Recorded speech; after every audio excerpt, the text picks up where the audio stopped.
Alright, how's it going, everyone? It's Bomberman Dan, and let's get this thing started. The tournament is going to start here shortly, so I'm just going to wait for a couple more people to check in, because we only have 24 of the 32 people signed up checked in. And then I will start the tournament. I'm just going to refresh here a couple of times, and just make sure that everyone is here. And it looks like I guess we won't have a full tournament, but I will wait probably till 7:03, I guess. Give 2 more minutes. So here we go. Just waiting a couple more minutes again for anyone else to get ready here. And it looks like this tournament is going to start automatically here. So everyone, so we do have deserters. So it won't be a full tournament. So it looks like there was 8 people that did not check in 10 minutes before the start.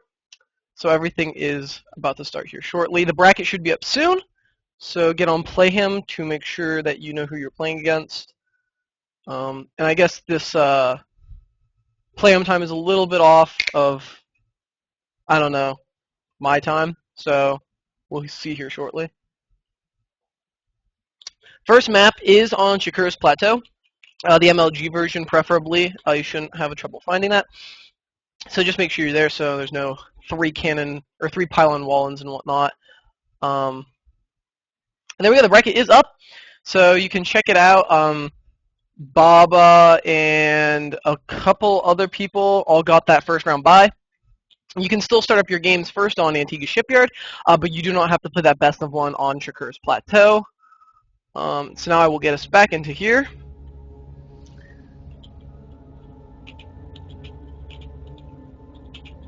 Actually, I will just invite Fido. I'll create the game.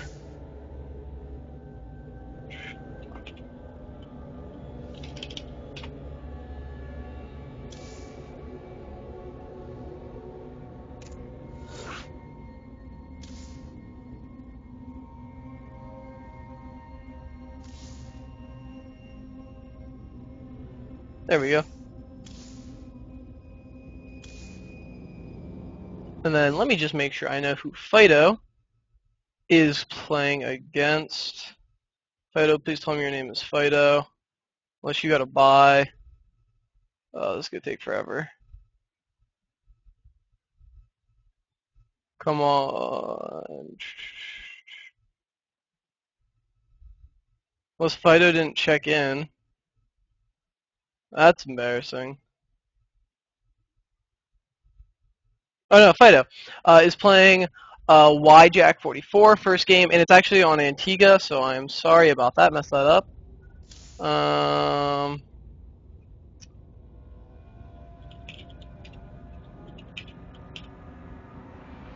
And can I change this? No, I can't. So sorry about that. He is on Antigua. So let me just invite to game. There we go. All good. And we just have to wait for Fido to get in here. He's probably just downloading a map or something like that.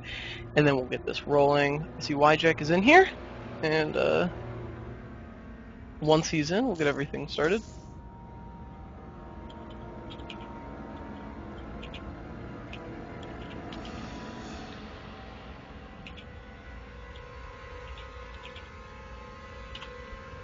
Cool, and let's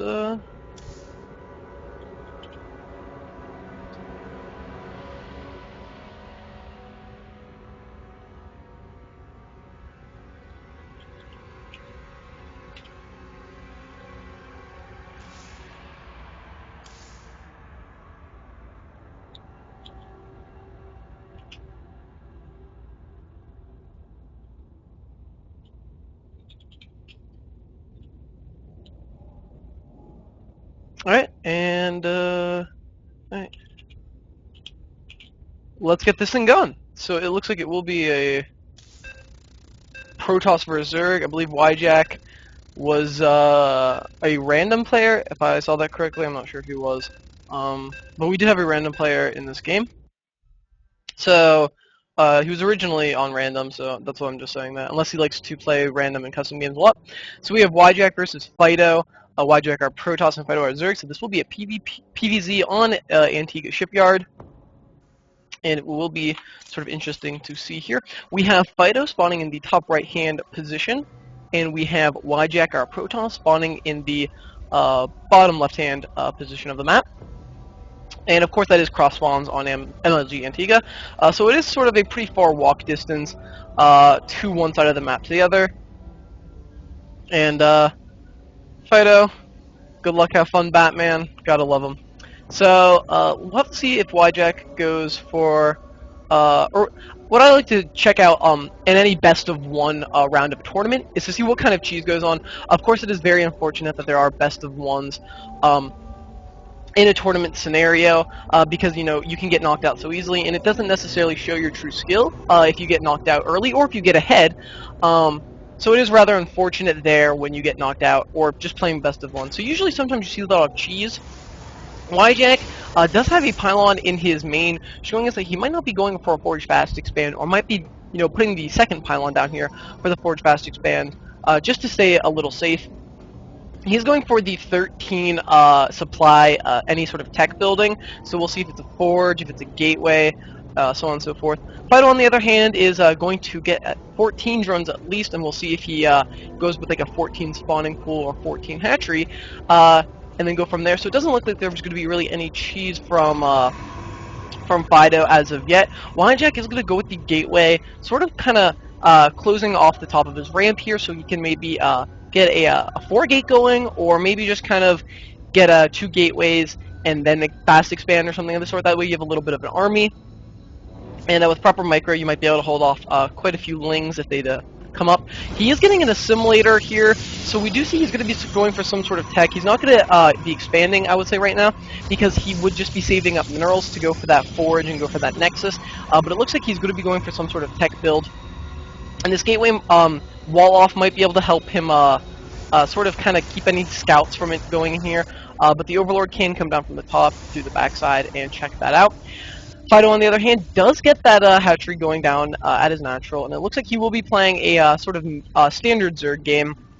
I'm not going to be going for any cheese of any sort, and is just going to play it rather safe. He did not scout a Forge Fast Expand at all. I don't even know if he scouted. And that will mean that, he isn't in the safest position. We might need to see a lot of lings be produced, maybe queens and some spine crawlers, depending on what he wants to happen. He can go for sort of a 4-queen defend and get a couple lings out there that'll save some larvae that he can use to drone up with, and then those queens can be later used for creep spread and to be used on another base, because the 3rd on Antigua is relatively easy to secure. You kind of defending your natural is not too much harder than defending your 3rd. It's really that 4th that is a killer here. It means it is so far away you have to either go for the high yield, or you need to expand to another sort of spawning location there. So it looks like Yjack is sort of setting up here, as I would say, for a 4-gate. He is going to get that warp gate technology, but that probe actually down here is going to look like it might actually go for an Nexus, so I lied there. He's going to go for some sort of 1-base fast expand, and that is very, very vulnerable to a lot of ling attacks. A lot of early ling pressure, especially with speed, can easily just win the game straight up right here. And we'll have to see if Fido does want to abuse that kind of position that he's in. Definitely if he scouts this, he'll be able to know, but this Stalker and Zealot might stop him from scouting, and some good play there by Yjack. Oh, we'll get it before he can go up into the main and see what he's got there. So Fido's still not really too sure what's going on here. He's going to be building a spine crawler in the main, sort of an interesting position there. I'm not entirely sure why he's building it in the main. Maybe so that if the Zealots decide to walk by the natural, they'll get stuck in the main with that spine crawler as well. I'm not entirely sure there, but it's probably preference there by Fido for some reason, some pretty good reason that he's probably got. So Yjack, just sort of adding on buildings here, not really doing anything too special. Looking to add another gateway there for the extra support. And it's going to poke up here with the Zealot and Stalker and see if he can do any damage, but it looks like he won't, because there's more than enough defenses here. A queen, some lings, and a spine crawler to really stop this push. And maybe actually Fido might be able to pick off these units And the Lings are going to go in there. The Queen's going to do a little bit of damage to the Zealot, but the Zealot getting quite a few hits here on the Lings. The Stalker being microed in a position that it can kill these Lings, but it looks like the Zealot was taken out, and the Stalker will fall as well. So good cleanup there by Fido. Fido in a very nice position here, has a ton of Lings. His natural is almost saturated in minerals, and all he needs to do is add on the gas there when he so desires. And really, it's up to Fido here to do something that will pretty much define his game. Will he go for that layer tech to get his Spire up, or will he go to a Roach Warren? Not entirely sure. It looks like he will be going for a third here, but he's going to have to add on some sort of tech, unless he's going to be going for 3-base heavy link pressure, which in case he can get his economy up and running for some sort of big air assault like Mutas. And Jack having the trouble here that I said before, he does not have enough units really here to save this Nexus. He does have units being made, but it looks like these Lings are going to take out this Nexus, and that is very troublesome for Jack, because that is 400 minerals that he just lost right there. That could have been 4 Zealots that he could have used in that earlier push that may have been able to kill Fido. But Fido here in a very good position. Not having to worry too much about anything right now. There could be a big 1-base all-in, because we do have a lot of gates here, but it would be rather late for a 4-gate attack, as it is being the 8-minute, 30-second mark, basically. Fido just has enough Lings here to defend that, basically. The Spinecrawler and Queen, and can definitely produce more units. But Fido, again, still not adding on any tech that can be seen at all. We do have the double extractor going down at the natural, and it looks like that hatchery will be turned into a lair, so it looks like we're going to go straight for Spire Tech, maybe even Infestor play. Some Ling Infestor play could be rather good. We do have a macro hatch here, so it looks like there's going to be a lot of Lings, a lot of cheap units being produced here, because that's exactly what a macro hatch is used for, just for the larva.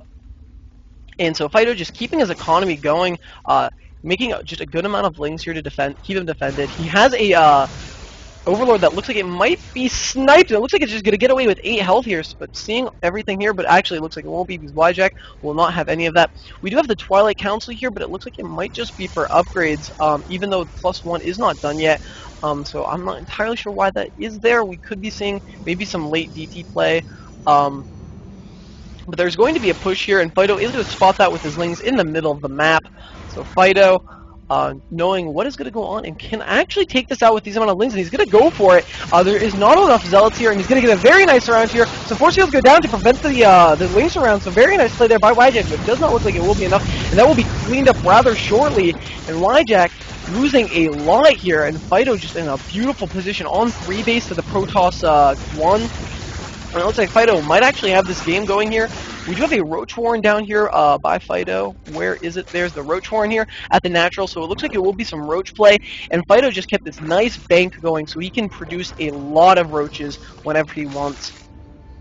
Jack, on the other hand, does not have that many units. He can defend most pushes here, because he does have that nice little kind of choke here, so he can get his Zealots in there. And of course, Zealots do a ton of damage versus Lings.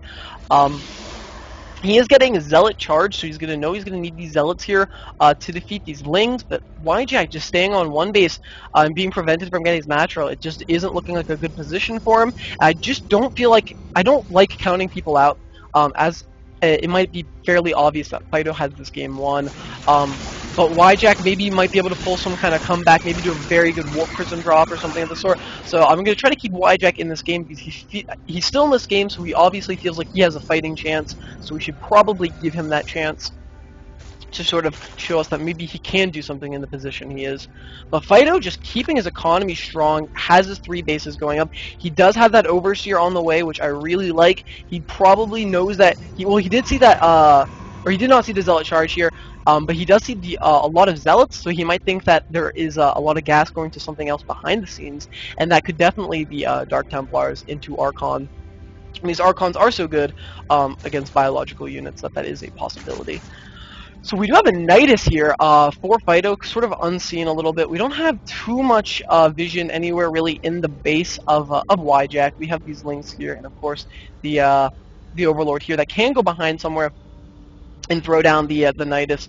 But Fido just has this enormous army here that's not even that big. He can still produce a much larger army, but he's devoting a lot of it into upgrades here. So we have the double evolution chamber upgrades.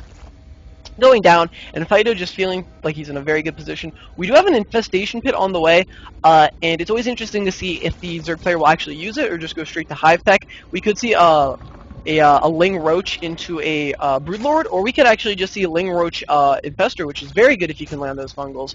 And this Overseer is kind of getting into position here to maybe get some vision up here, and it looks like there will be a Nidus here, so the Nidus is going to be up here in the main, and it looks like Wajak isn't defending that all too well. Maybe he's just warping in these sentries, and they're actually going down the ramp, so this is going to be a big problem here, but maybe he shouldn't have spawned those creeplings, because it looks like they are going to, or changelings, sorry, because they are going to kind of give away something here, and there's going to be the Nidus spewing out a ton of lings.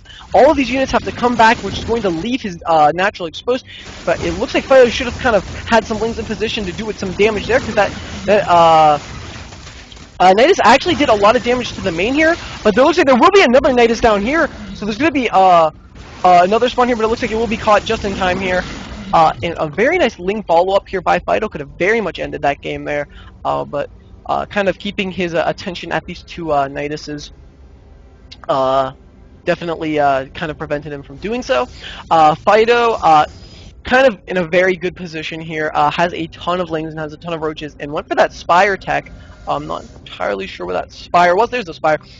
So he can definitely transition into that Broodlord, as I was saying before, because any amount of Sentry Immortal against Roaches is just absolutely terrible against going against Broodlord Corruptor. So Fido, if he wants to transition, if he just wants to throw away all of these units, he can do that, and that's probably exactly what he's going to do. He's just going to go in with this. If he wins, he wins. If he loses, he loses. It's not a big deal. But there are a ton of sentries here that can do some force field damage. But there's going to have to be a lot of force fields for this entire army. He's going to have to be paying very close attention to this ramp, and his units aren't close enough to that ramp to actually be able to see this army come up and throw down the force fields. So any amount of force fields here is going to be a big trouble here. And then this is going to go down to part of trying to throw the attention off here. And it looks like his entire army does get the ramp, and that looks like that will be GG, because there is so much Zerg army here that it looks like everything's going to die. And Wajak has left the game there, so great game there to Fido, being our first winner here in the casted series of this tournament. I don't want to say the first winner, because there's probably been a game. So good job there by Fido. Excellently played. Well done, and I wish I could get this thing to open. There we go.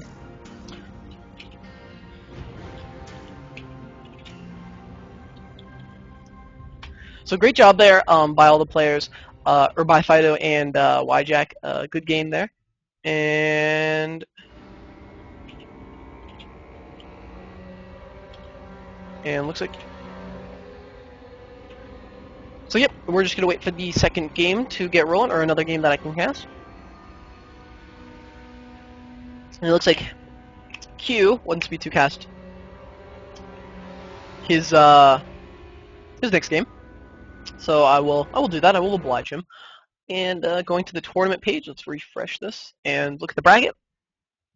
And it looks like Q beat Veers, going on to play the winner of Bio Forsaken and Javo. We have Alphonse and Nanbond who still have to play. Ice Princess and Lawn Gnome are still in their match. Congratulations to ST Astro, who beat Mateus. How do you pronounce that? Mr. Grin and Frau Q still have to play. FS Drake and Dark King have to play as well. Have and Breakbot still have to play. Congratulations to Baba, who beat JKek. Fido beat Wajak, and will now go on to play Baba in Cloud Kingdom.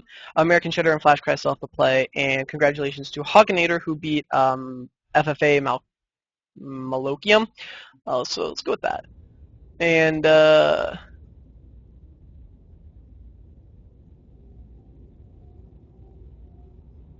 okay. Sounds good.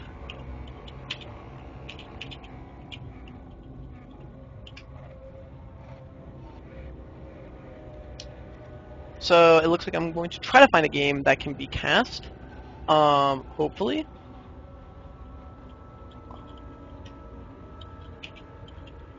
So it looks like we're going to be casting ST Astro and Ice Princess. So let me just go here and see what map they're on. They're on Antigua because they did not get that buy for that first round. And what? It's not SD Astro and Ice Princess. What is he saying? It is him and the winner of.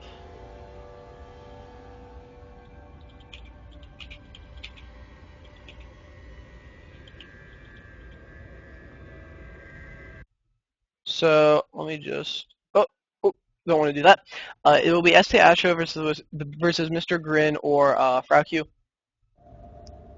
And so I will start it up because it's going to be on Antigua. So I will create the game. Emoji.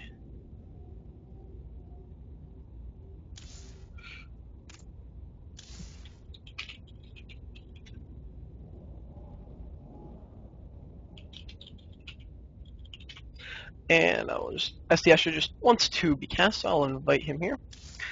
And we're just gonna wait for the winner of his game, or of the next game.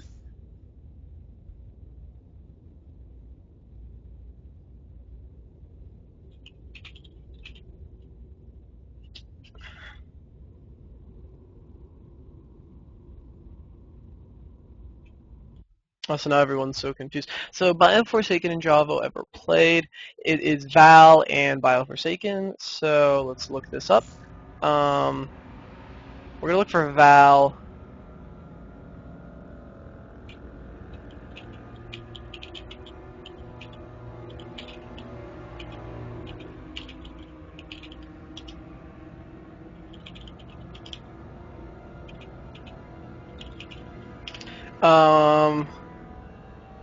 So yeah, Ice Princess and I'm gonna Saint Astro. I'm just gonna call him Astro here.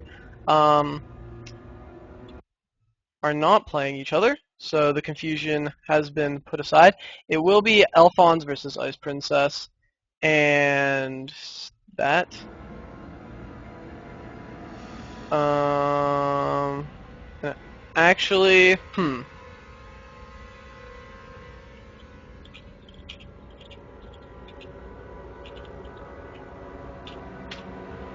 I'll see if Alphonse started his game because his game is against Ice Princess first.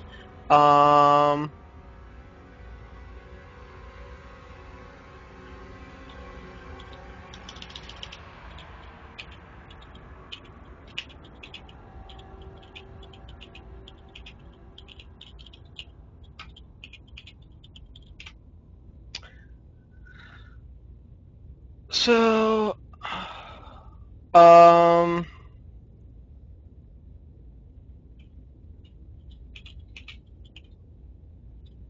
hold on. Let me see something. If I can get,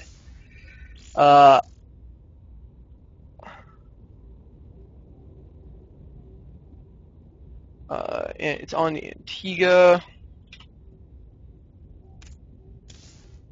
and I'll just invite to game and see if Alphonse wants to be streamed or if he's already in a match.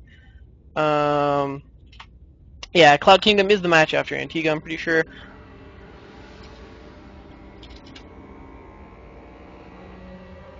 And I'm actually gonna cast Ice Princess versus Alphonse first, because they are ready for this matchup. And hopefully Ice Princess joins or can join. And just to make sure that they are on, they are on Antigua, so we are all good. And let's just make sure that these two players are ready.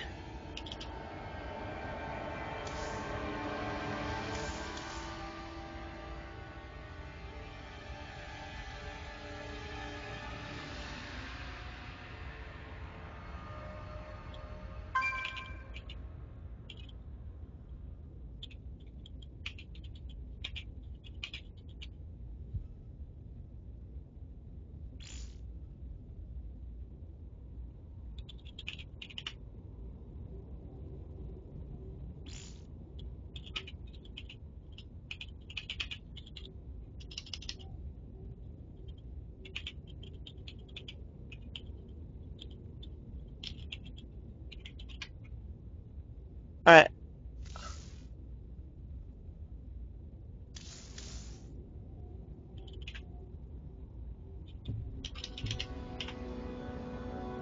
Okay, so I just got that off shaken.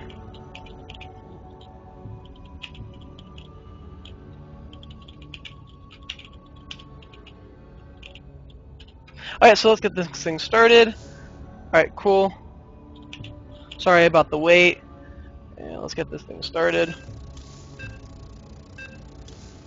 So we do have Ice Princess and Alphonse.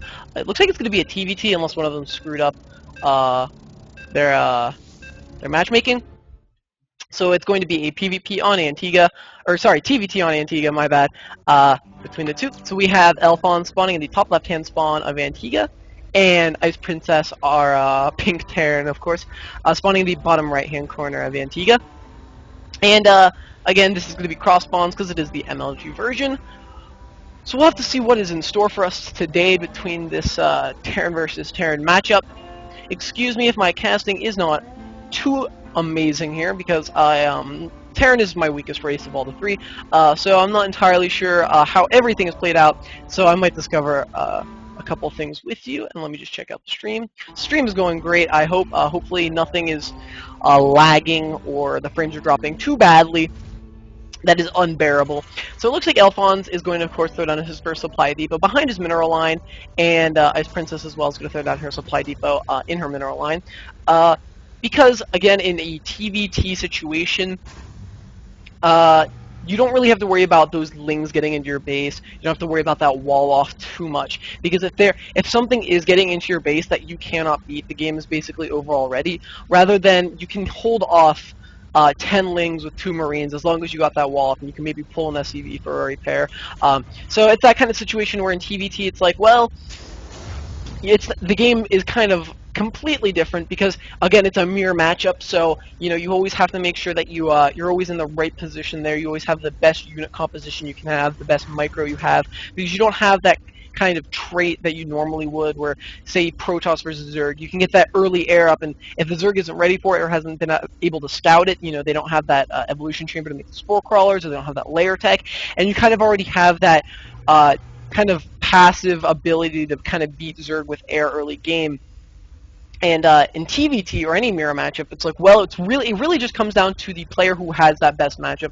They might not be the better player, especially in this best of one situation, but it's that player who really can, who can really play that like one step ahead of the game. Maybe do a drop in a position that the other player doesn't know about, and can kind of get their units in a position where they can, beat the other players. So we'll have to see here with the general build. It's looking like an exact same build here. As we can see, the command centers basically be going down just a little differently. And we have the one Marine out for both players, the second Marine being built there, and the Marine coming out here for Alphonse. So it's just looking like it might actually be close to a similar game. We do have a tech lab going down on the first barracks, of course, for those upgrades. And Ice Princess kind of built her barracks. I'm going to call her, sorry. If it's not... Sorry, so I'm just going to assume it's a girl and Alphonse, a guy, built their barracks in a position where they can't put a attachment on it. Sorry, I lost the word there, because of this ramp and the positioning here. So that's going to have to be picked up and moved, so that's going to stop production of Marines if it matters, and is going to actually slow down that upgrade time if they want to get it out early. Alphonse, on the other hand, is going to be a little bit sneaky here, and is going to throw out that first Reaper here to see if he can do any damage. Antigua, though, I want to share, is kind of a tricky map, because for Reapers and Colossus that can kind of defy that height difference, can only come up here in the main, in this area right here. And I think that's why Alphonse is building his barracks in this position here, is so that if Ice Princess is going to do the same thing the sort of Reaper has, he's going to be able to see it, and it's going to actually stop the unit from getting up straight up and kind of hiding in this area. And this is also going to stop drops from being kind of concealed. So it looks like there's going to be multiple Reapers on the way, so this might be a big Reaper push here. And Ice Princess is throwing down a reactor here, and kind of being a little annoying there. Ice Princess is going to go for that early command center, and that might be a little bit of a problem here, but we do have a supply depot in that little concealed area of the smoke, like the fog stacks and whatnot, or the smoke stack, sorry. So it looks like Ice Princess might not be totally in trouble here. There are a ton of Marines out, which will definitely be able to handle these Reapers if they can be in a good position here. And the Reapers don't look like they're actually going to be used for quite some time here, because they're not across the map, and We do not have that Nitro Pack research going because we don't have a factory down. So there's not going to be any Reaper speed here, and it's going to take them actually quite some time to get across this map, because Antigua is not really the shortest map to be playing on. But Alphonse is getting his command center into position, and Ice Princess has hers done already, but that is quite a distance to fly hers, and that will take some time to be put down in position, while Alphonse actually might finish up and be in position before Ice Princess's, but Ice Princess is of course an orbital command, so you get all the benefits with having that energy. Ice Princess again here with the 2 racks sort of fast expand, and is just constantly producing Marines, and that's what I like. Ice Princess here with the Marine Patrol going on, just trying to make sure that there's no funny business going down. Just trying to stay in a good position here. The factory is going down for Ice Princess, so they're going towards the tech here. Try to get those upgrades out here, and maybe even go for a Marine Siege Tank, because only Marines have been produced. Of course, Marauders aren't very good against a Terran player unless they go mech, and that's not really one of the most common things to do. So Marauders are sort of, you know, kind of out of the question there in terms of that. So you might see Marine Siege Tank, maybe something else. This factory is also going to open up tech for the starport and allow for Medivacs to go down here. But Alphonse sort of trying to see if he can get in a position here. I'm not entirely sure if he knew that they could only go up there. Looks like there's going to be a big push here. Looks like there's a scan going down here, and they're going to pick off some Marines going there. The Marines coming in, but there's a lot of Marines here, and they can really just clean up this Reaper harass if they want to. But the Marines sort of getting in being split up here, so that if the Reapers try to go back there, they will get picked off here. There are some Marines coming in from the top side, and the SCV is getting a nice surround there, and that is going to clean up all the Reapers here with minimal losses, I would say. Yeah, Ice Princess is 550 minerals lost to 475 there, or total resources, sorry, not minerals. So Ice Princess handled that very well, and actually did not lose as much as Alphonse did there. So great job there by Ice Princess, just making sure you're in position here. It looks like there's going to be a little bit of a Marine push here by Alphonse. Going back to Alphonse's bases here, we do have a lot of barracks producing a lot of units, but we do not have any attachment on any of these barracks, no reactors or anything of the sort. And it looks like there's actually going to be a command center going down for Alphonse here, a third here. Being built here just to stay in position here, and then can be floated over to his third whenever he needs to. Because again, on Antigua, as I said before, a map where you can very easily get your third, and then the fourth is the one where it becomes a big issue. But as a Terran player, you can of course float your buildings, of course, that small distance away to the third of another spawn. And on MLG versions of the map, because it has to be cross spawn, it's actually sort of safe there, because you don't have to worry about extremely close spawns or anything of the sort. So Ice Princess has her natural basically saturated as well as Alphonse there, and a ton of Marines here for Ice Princess, but as well as a lot of Marines here for Alphonse. Supplies are very similar, and it looks like there's a huge amount of tech being thrown down here for Alphonse in production and Ice Princess. So we do have the tech labs producing a concussive shell, and looks like there will be that sort of Marauder base. Marauders do, of course, a lot of damage, but are better against an armored unit. While Ice Princess is producing Medivacs and Marines, but it doesn't look like Alphonse, or actually, sorry, Ice Princess does have a tech lab on her factory. So the possibility of siege tanks is there. So Alphonse, of course, trying to react to that to kind of get his Marauders in a position where they can be useful, because siege tank Marine is oh so good. Especially if you can get those nice siege tank placements and keep those Marines in a position where they can defend those siege tanks, where they can do a lot of damage. And Alphonse taking a lot of map control, building a bunker in the middle of the map here, and it looks like Alphonse is going to go for that third at the high yield, so trying to be very, very kind of greedy here. Ice Princess here did have a drop Medivac here, yeah, sitting at the bottom of the map here, and it looks like it's going to just kind of go around, and it is going up the natural side of this, so it cannot drop directly in the main here unless it wants to cross the middle of the map, but it will be spotted here by the command center that was going to morph into a planetary, as well as the Marines that have all that map control there by Alphonse. Ice Princess continuing to produce Marines and Medivacs here, and does have the upgrades for those Marines. Does have combat shield, does have stim, aim +1 weapons. Alphonse, on the other hand, has +1 weapons as well, and stim, and combat shield, so it's looking like it's going to be that nice bio mixture here. But again, as I said before, Ice Princess does have that Tech Lab factory and is going to be going for siege tanks there, as well as has that armory for those upgrades.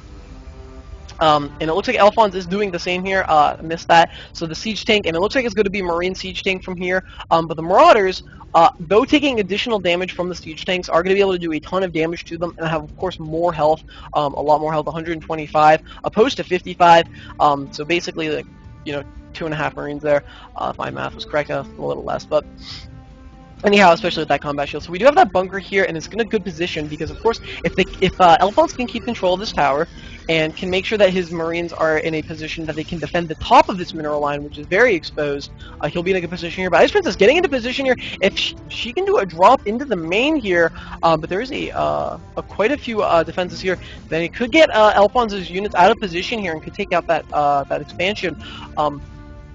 But if Alphonse can get some siege tanks going up here, he might be in a very good position taking this third, because he has a third, even though it is barely mining, it is mining a little bit, and if he's got the high yield, rather than Ice Princess should really try to just take her her third here, because she really doesn't have to worry about being pushed too hard. Alphonse is trying to keep his third and is just trying to stay in position, but Ice Princess really needs to start thinking about getting her third up soon. She is adding on a huge amount of her military value here. And if we go to that army value, it is looking like it is a little bit in favor of Ice Princess there with the additional gas, but Alphonse has the small lead in minerals. In terms of supply, it is 116, or 123 big spike there by Ice Princess to Alphonse's 137.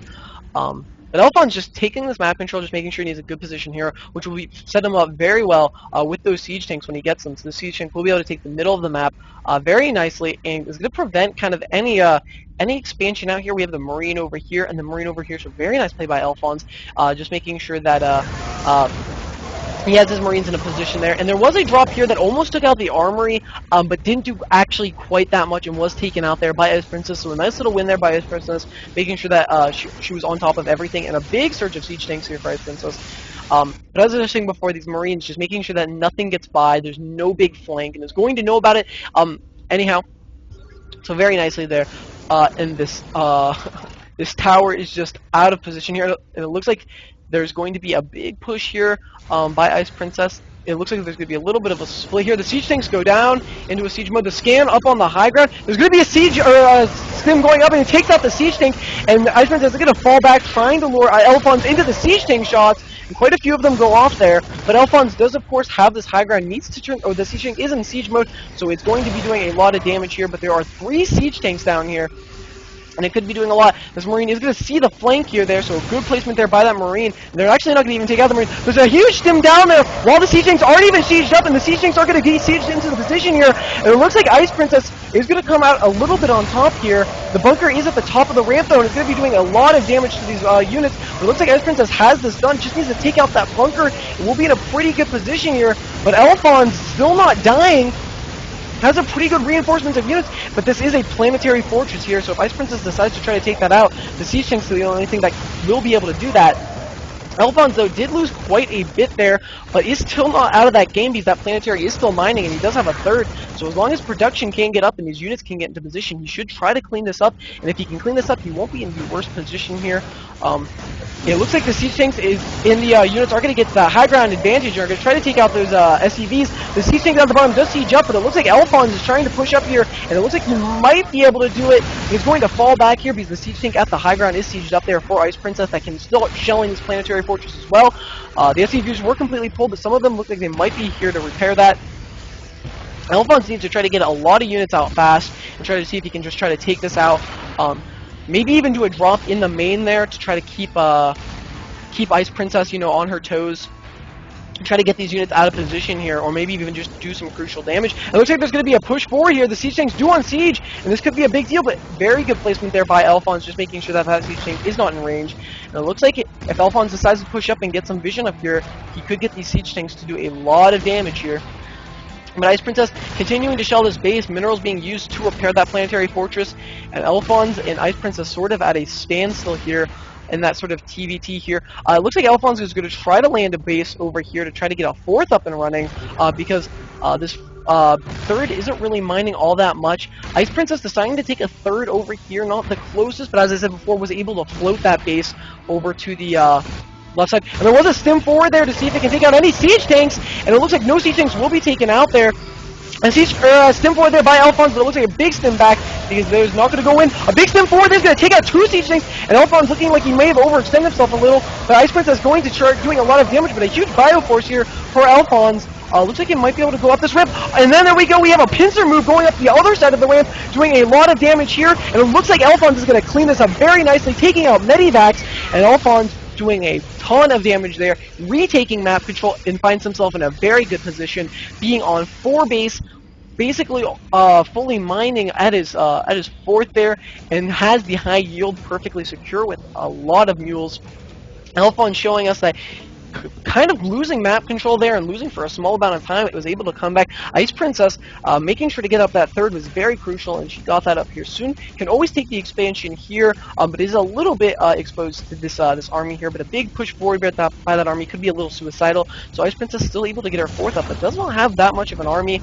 She does have these 2 siege tanks that can be used if they need to. There's a 3rd on there, and losing those medivacs was a big deal because now those medivacs have to be produced, and that is a lot of gas there, 100 gas each. That can't be used for siege tanks. And it looks like there might be a big death drop here by Alphonse. Alphonse going into the it looks like the main, just straight in the main. There are sensory towers here that's going to spot that.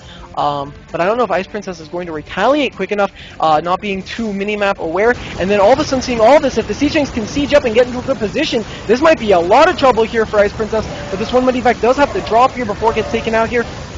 And there is now a siege tank sieged up in the main of Ice Princess, and it looks like some crucial tech structures could be taken out. The factory would be a big deal.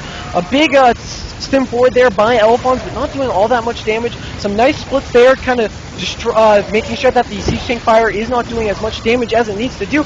A lot of siege tanks are falling, and this is not looking that good for Ice Princess. Ice Princess has a lot of units down here that she needs to start pulling up into their main, unless she just decides that it is not worth it here. The units are being pulled up into the main, and Alphonse just finding to be in a very good position, destroying supply depots and crucial tech structures here. And there's going to be SEVs being pulled and a big or a large amount of units coming down here. And it looks like that might be able to clean up. It looks like Alphonse is going to pull back, saving a lot of his units actually in all these medivacs. So great play there by Alphonse, just doing a ton of damage here. We did have some Marines being reinforced here in the middle, but Alphonse just trying to keep his economy going strong here. It looks like Alphonse is a little bit saturated here in his 4th base. Can move that over to his high yield, but the high yield is actually almost lined out because he's had this for a lot of the game. And that is a big part of this here. It looks like there's going to be 2 command centers going down here that they can just be turned into orbitals to Mule, because Alphonse is finding himself in a very good position here. Production is being added on here for Alphonse. More barracks here are going down here so we can quickly replenish his army, and still continuing to have map control here. Alphonse's upgrades are 2-1. And it looks like we'll go over to Ice Princess. She has 2-2, so upgrades favoring Ice Princess here, but Ice Princess does not have the economy that Alphonse has, and Alphonse just playing a very nice game here, doing a very nice drop here, getting a good pincer here, losing map control in the beginning of the game, but just coming back to it. So Alphonse here, getting his SCVs sort of saturated-ish. Now he has a ton of SCVs here at his high yield, and can move these command centers over to a 4th over here, and maybe over here, because he has this Marine over here. And I really actually like that, again, Alphonse, moving units into positions where grants him kind of key insight here. And just to really quickly show, the supply difference is 200, or the supply is 200 to 125, so a 75 supply difference. And it looks like Ice Princess is going to be doing a small drop here at the, I guess, 4th for Alphonse. And Alphonse getting that missile turret up just in time. Will scout this drop, and maybe we'll even take out the Medivac. And the Medivac will survive, and will the drop continue to go down? It looks like the drop's going to go down there, and Alphonse is going to have to react to that. He doesn't really have much, and he's actually going to pull his SCVs, but that is not a big deal for Alphonse, because he is just basically kind of working on his upgrades and production here, because he is completely full and just has a bank to go up, but he might actually lose his command center, which would be really kind of a blunder here, but it looks like he won't, because the siege tank did siege up and is going to force Alphonse to move back. This orbital command did lose a lot, and will it actually go down? It would be very weird here to see it actually go down, and looks like it will not go down here. A quick repair there will save it, and it looks like there's going to be a big push forward here by Alphonse. He has a lot of units ready here to drop. He might do a attack from the front too, but a medivac might go down from that turret. It looks like it won't. It will survive here. The units are going to go forward here. There's going to be a big drop here, and it looks like Alphonse will do or die here. He still has to unload a lot of his units here, but Ice Princess has a good unit composition here, and it looks like Ice Princess might actually just clean all of this up here. The scan on the high ground is going to give these Siege Tanks range, but Ice Princess doing a very nice job to react to that, killing off all of those units here, not really losing much. Units lost is still favoring Alphonse there, but was sort of closed a bit there, the gap, as I said. So 2 command centers here getting ready to turn into orbitals that can be moved into position where they need to. But it looks like these medivacs are just going to give these Siege Tanks sight. It looks like there's going to be a big siege or stim forward here, and the Siege Tanks just doing a lot of damage here. Some medivacs being lost there by Ice Princess that she cannot afford to lose. And again, this expansion here was not scouted by Alphonse, and if that was shut down, he could have kind of gotten that off. Maybe Alphonse thinks he's in a better position than he actually is, because he does not have that kind of insight that he needs. But Alphonse, nevertheless, being in a great position here, has all the bases that he needs, has these orbitals here that can drop mules, but most importantly, just sort of kind of move into position here. The high yield was completely mined out, and it can now be kind of moved those SCVs to a position where they can actually do something.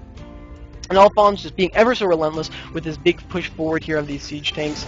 And Alphonse again at 200 supply, just kind of reinforcing his army, can kind of put stuff in queues, and then whenever he loses anything that he kind of needs, he can just kind of have it instantly being built and ready to go. So Alphonse just kind of meticulously kind of pulling Ice Princess apart, just kind of pushing in and doing some damage. But Ice Princess still in this game. It looks like there's going to be a big stem forward here, and this might be it. But it looks like Ice Princess just does not have enough. A nice position here of Marines, just kind of taking the hits there, and while the Siege Tanks do a lot of damage, and Ice Princess really doesn't have much from here. That looks like it might be it. All the fight's gone. It's kind of an insult here when Alphonse takes the other high yield, but is not mining from this quite yet. Probably just moved his SCVs into position here, and was waiting for this command center to land, but that can start mining here. So we have to start seeing that there, and there we go. Does see that.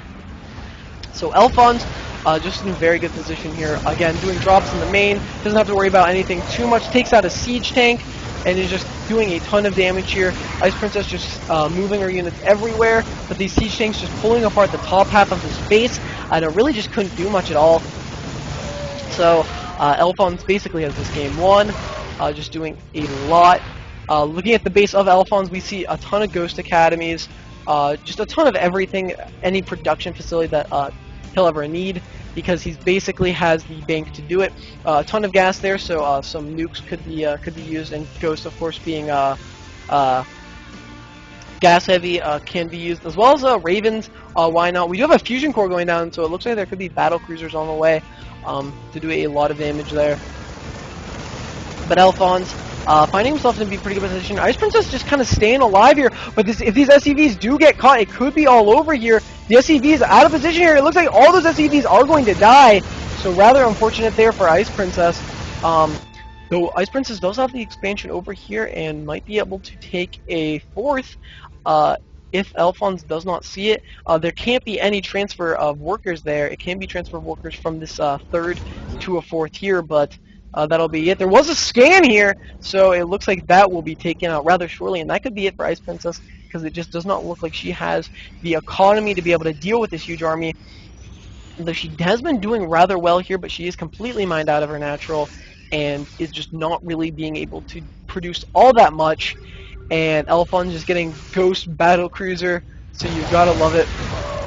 And the Siege Tanks here, it looks like this is going to be it. The big push forward here, the Siege Tanks on the high ground are going to just take apart all of this army, and that looks like it will be GG there for Ice Princess. And there it goes, so congratulations to Alphonse, great game by both players. And it's always good to see that kind of play there.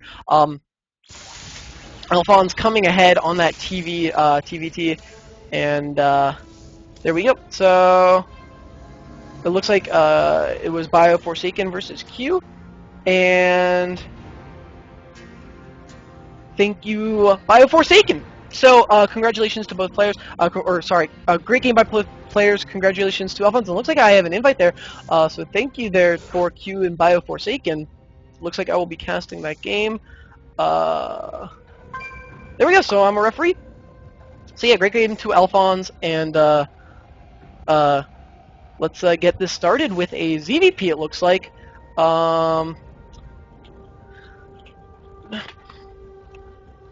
And excuse me while I take a drink here, so that my voice can actually sound somewhat okay. So it looks like this is going to be another match on Antigua, because it looks like I'm just casting the first or second matches for a lot of these players here. So we'll have to see what the bracket looks like after this game, because it should be getting pretty late in. We didn't have that many people actually show up. It was like 23 of the 32 or something like that, or 24, something like that. So we lost quite a few players that did not check in. So that was rather unfortunate. So it wasn't the biggest tournament, but we should have a pretty good results here. Having a lot of players getting pretty far as of right now.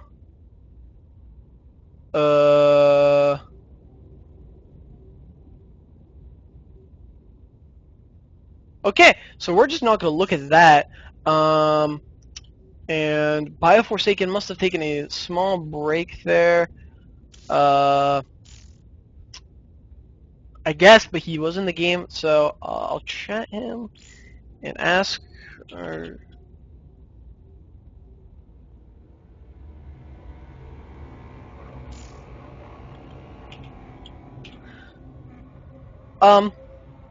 So Bioforsaken, I guess we're just waiting on. So it's going to be a ZVP, which will be the second one that I've casted this day.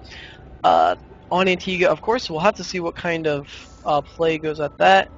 And thank you, Mr. Royals, for promoting other tournaments there. So if anyone has been taken out and keeps on playing tournaments, there is that one bronze platinum tournament on Playhem as well that you can join. So basically the same exact thing here, probably different caster. Of course, it's gonna be a different caster here. So I'm not entirely sure where Bioforsaken is. Hopefully he's here soon because we need to start this game. I'll chat him.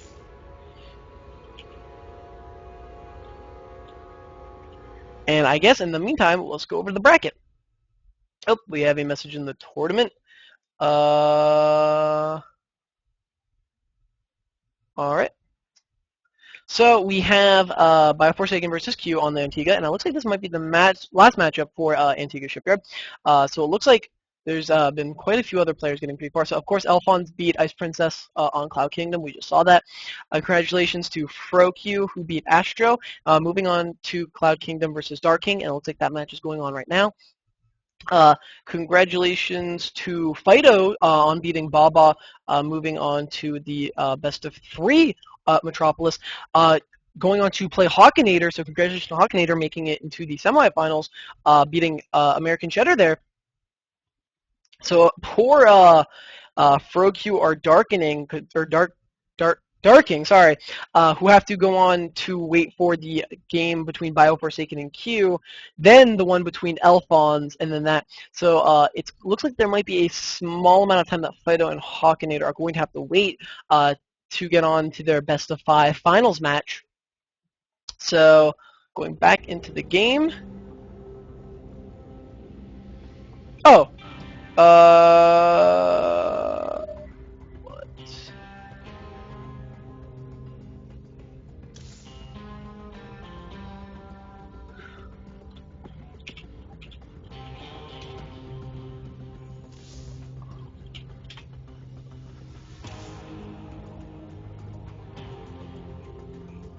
So it looks like I'm going to make this game.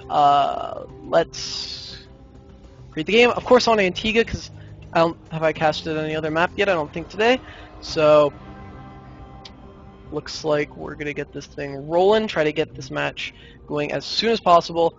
And that was between Bioforsaken. Oh shit. Oh no, no! I don't want you in this. I want you in the game, and I want you. I want you. I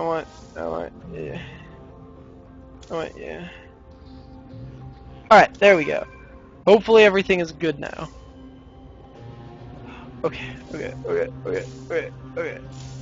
Alright. Are we all ready? Sorry about that. Bioforsaken. It's all up to you, our Terran player. Was it PVZ before?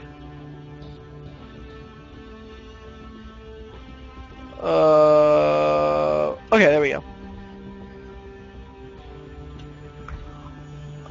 And Bioforsaken, just waiting on you. And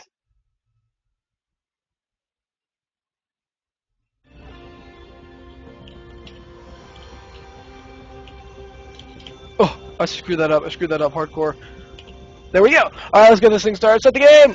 Set the go. Super setting my Brood War soundtrack. Gotta love that classic, like 8, or I guess that would more. I think Brood War's like 16-bit at least. But yeah, probably 16-bit. So we have Bioforsaken, our Terran player, and Q, our Zerg. Hopefully Bioforsaken is actually Terran, because he was Protoss in that, or he was scheduled as, yeah.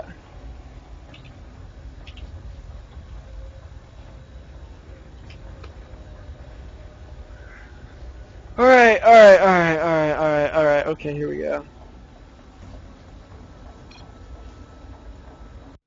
Alright, so yep, I was correct. It's supposed to be a PvP. Let's just try to get this as soon as possible going. Multiplayer, create game.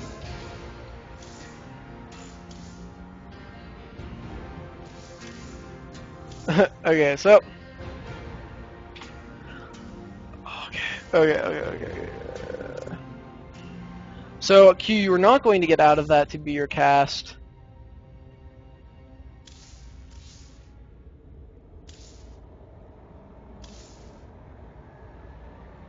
Alright.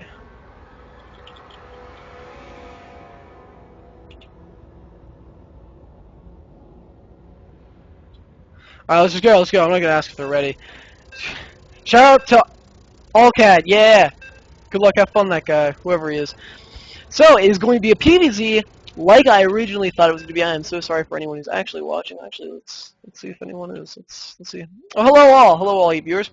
Thanks for stopping in. Oh crap. So this is going to be the match between Q and Bioforsaken to go on to play. I think it was our Terran player Alphonse, and then that will be a I don't know. Will that be the best of 3? It might be the semifinals. So there we go. We have Q, our blue Zerg, spawning in the top left-hand spawn of Antigua, and we have Bioforsaken, our Protoss, spawning in the bottom right-hand corner of Antigua. Let me get that production tab going. And we'll just have to see what kind of matchup we have here. It looks like it might not be forward fast expand. As we see, Bioforsaken is throwing down his first pylon in its main. He could do that sort of conservative build where he goes with the first pylon in his main, and then the second pylon starts the forward fast expand. Sase is one of those players that used to do that a lot. I don't know if he still does. And, you know, it's just so that you can have something in your main where if all of a sudden, oh my gosh, you're being cannon rushed, or not cannon rushed, I am so sorry, so you're getting 6 pooled or something, you have that pylon in your main, that 100 minerals you already spent, or if you have that forge down, you can throw the cannon in your main. You'll lose the forge if it's being built down at your natural, but you can survive that 6 pool, and that's basically all that matters, is you're surviving that initial onslaught. But it doesn't look like it's going to be like that because Bioforsaken is going to throw that gateway down at the top of his ramp. So this might be, you know, a 2-gate fast expand, or it could be some sort of 4-gate all in. And it looks like Q is going to throw down his spawning pool at 14. So a pretty standard build here by Q. It looks like he'll probably start going for his hatchery rather shortly. Or he could just be going for some very, very heavy ling pressure if he sees sort of an opening in a build that he can do. You might see that from players who can spot a weakness in a forge fast expand. Maybe the gate or the cannon's not down yet, and they know they can get lings across the map in the short amount of time, or something like that. So you might actually see a kind of build like that. And we see Bioforsaken throwing down a pylon sort of on the opposite end of his expansion here, but Antigua is a pretty crappy map with this little small main spawn area that you can hide gateways. You can of course hide gateways for a 4-gate, but you can like hide 1 gateway in here and 2 out here. But they're not really hidden because of course there's an overlord right here. So this is one of those maps where you can really hide gateways all that well, and it's kind of crappy area to hide them down in your natural. You could probably hide them at your 3rd if you were really desperate. But Q, of course, getting that hatchery going down here. So it looks like Q is going to try to get this game into the mid or late game as a Zerg player. That's kind of, kind of typical thing once you start to get into a decently high league. So Q's probably a platinum player, or I think there might be only platinums left. I'm not entirely sure. So sorry if I offend you if you're gold. But none of that extremely cheesy stuff here that I love to not see in a best of one tournament. But it looks like Bioforsaken is going to throw out that initial Stalker and put it on the rally point of that Zealot. So it looks like there's going to be a little bit of early aggression here. But nothing that I don't think Q won't be able to deal with, though this Zealot's not really going to be scouted all that well. So if this Overlord is going to see it, of course, I would hope, unless he just gets slightly out of position here, Q might not actually have all that much that can deal with this, because this might be actually an extremely fast 4-gate. Warp Gate is on the way here, but there's a pylon on the low ground, so this might just be some early aggression here. And it looks like Bioforsaken is going to be saving up that 400 minerals to go for this Nexus. So this is going to be a small push, not designed to kill anyone. And the Zealot's actually going to get a couple of hits here. The Queen deciding not to go engage that. The Queen actually can lose to that Zealot if controlled improperly here. So 4 Zerglings spawn, and if the Zealot wants to attack, actually it's not going to attack, it's going to stutter a little bit here, and I don't know if that's nice control. Okay, I was going to say, if he got all those links to survive there, that'd be quite something else, but the Stalker is going to come in here, and has to watch this around here. There's no link speed here, so the Stalker can get away if it wants to. It can kite a little bit if it wants to, but its shields are getting down there, so it looks like it will run away. It was a 2-gate, or actually a 1-gate fast expand here, and throwing down 2 more gateways here to sort of wall off. So sort of what we saw in that first game here, but sort of what I would call a better modified version. We're kind of reducing the amount of area that Lings or any amount of units can get into this small area here, so force fields will do a lot better than just a huge open area, and Zealots will just not be able to get surrounded by Lings, so they'll be just a lot more effective in general. So I really like that play by Bioforsaken. Not entirely sure why it wasn't a Forge Fast Expand, per se, because definitely could have gotten away with that, but maybe Bioforsaken doesn't feel too comfortable not having that gateway, just in case, of course, there is that 6 pool, because a Zealot right there, of course, would kind of thwart in the 6 pool, and maybe that way Bioforsaken just could add on gates and just one base all in with a 4-gate, and kind of beat the Zerg player just like that. So, kind of just personal preference there. Q adding on his 3rd there, has it already down there, so kind of the typical response to a fast expand is just opening Forge Fast Expand or 1-gate fast expand, doesn't really matter. It's just try to get that 3rd up and running, because you should always try to be, of course, 1 base ahead against a Protoss player as a Zerg. And it looks like these Lings here are just going to get a little bit of map control. This Overlord just kind of chilling here in the kind of smoke area. And it looks like this Stalker is going to be lost here. There's going to be a big push forward here, but there's going to be a lot of sentries here. And of course, as I said before, the force fields are just going to be very effective there. And these cannons are actually coming down here. And this cannon will kind of be a lifesaver here, because these Lings won't be able to do too much. The force field stopping the Lings, so very nice force field there by Bioforsaken, just preventing a lot of damage there. Did lose a little bit, but not anything that he cannot come back from. He's going to clean up those Lings rather nicely there. So good play there by Bioforsaken, just making sure that he is staying alive and is going to be in a good position here. Looks like there's actually going to be a small push here, maybe not, maybe just take map control here, but has to be careful, because the Lings around here on this small army could do a lot of damage here. Force field surround on his own army could save him from a lot of Lings there, but that would have to be some pretty good micro here, and a lot of energy would be spent. So, but it looks like there's actually going to be a big push forward here, and it's going to be a shift move command here, as we can see. So, I'm not entirely sure if that was all supposed to happen here, but if these Lings decide to engage, and it looks like no, it looks like if he can get up this ramp, he can force field off the bottom here, and it looks like that's exactly what he's going to do, so force field off some of those Zerglings here, and it looks like there's going to be a kind of an engagement here, and he may actually just lose this hatchery if he can keep throwing down force fields here. Bioforsaken just doing a good job of keeping those force fields going here, and the Sentry just picking off a couple Lings here, and if he just attacks this hatchery, he might be able to take it down with these Zealots, but the Zealots are going to try to attack the Queen, which might be able to snipe a couple units here, but Q queued up 36 Lings there, so if these Lings can get in, there's going to be Lings there, some nice force fields there on the larva, preventing those eggs from hatching here, but these Lings are going to do a lot of damage, and he loses these force fields. That's going to be a huge investment here, all these Sentries here, because that is a ton of gas that can be used on anything else, and did not even get the hatchery, so a very costly push here by Bioforsaken, and very nice play by Q there, reacting with a good amount of Lings. and just holding rather well in there. It looks like there's going to be a Dark Shrine deck going down here for Bioforsaken. Maybe not entirely for those DTs, but maybe for those Archons. There's Lair Tech started, but might not actually be done in time. There is an Evolution Chamber, of course, here, so Spore Crawlers can be thrown down, but maybe some DTs to just get in here and do a lot of damage to this hatchery. Just one or two might be actually be able to kill it, doing 40 damage a hit. It would go down rather quickly here. But a lot of Lings are going to be pushing up here for Q, and there is not all that much here for Bioforsaken, so these force fields are going to have to come into play here. A force field does go down, trapping the Lings. Some very nice force fields there, getting like the Lings pretty split up there. The force field's preventing the Lings from getting away. A force field in the back to try to kind of choke the Lings in. So some very nice play there, and it looks like Bioforsaken is going to hold in here rather nicely, though I don't know if I exactly agree with those probes attacking, because they did not need to, because there were a lot of Zealots there. But look at the units lost. It is actually favoring Bioforsaken there. Q did lose a lot of Lings in the process of all of this, and even losing all those Lings and killing all those probes. Of course, probes aren't actually that expensive, neither are Lings, though. So Q coming out ahead, but that is okay, because Q does have that third base sort of running. So Q not necessarily in a bad position here. Bioforsaken, again, not necessarily in a bad position here, but did lose a lot of really crucial gas there.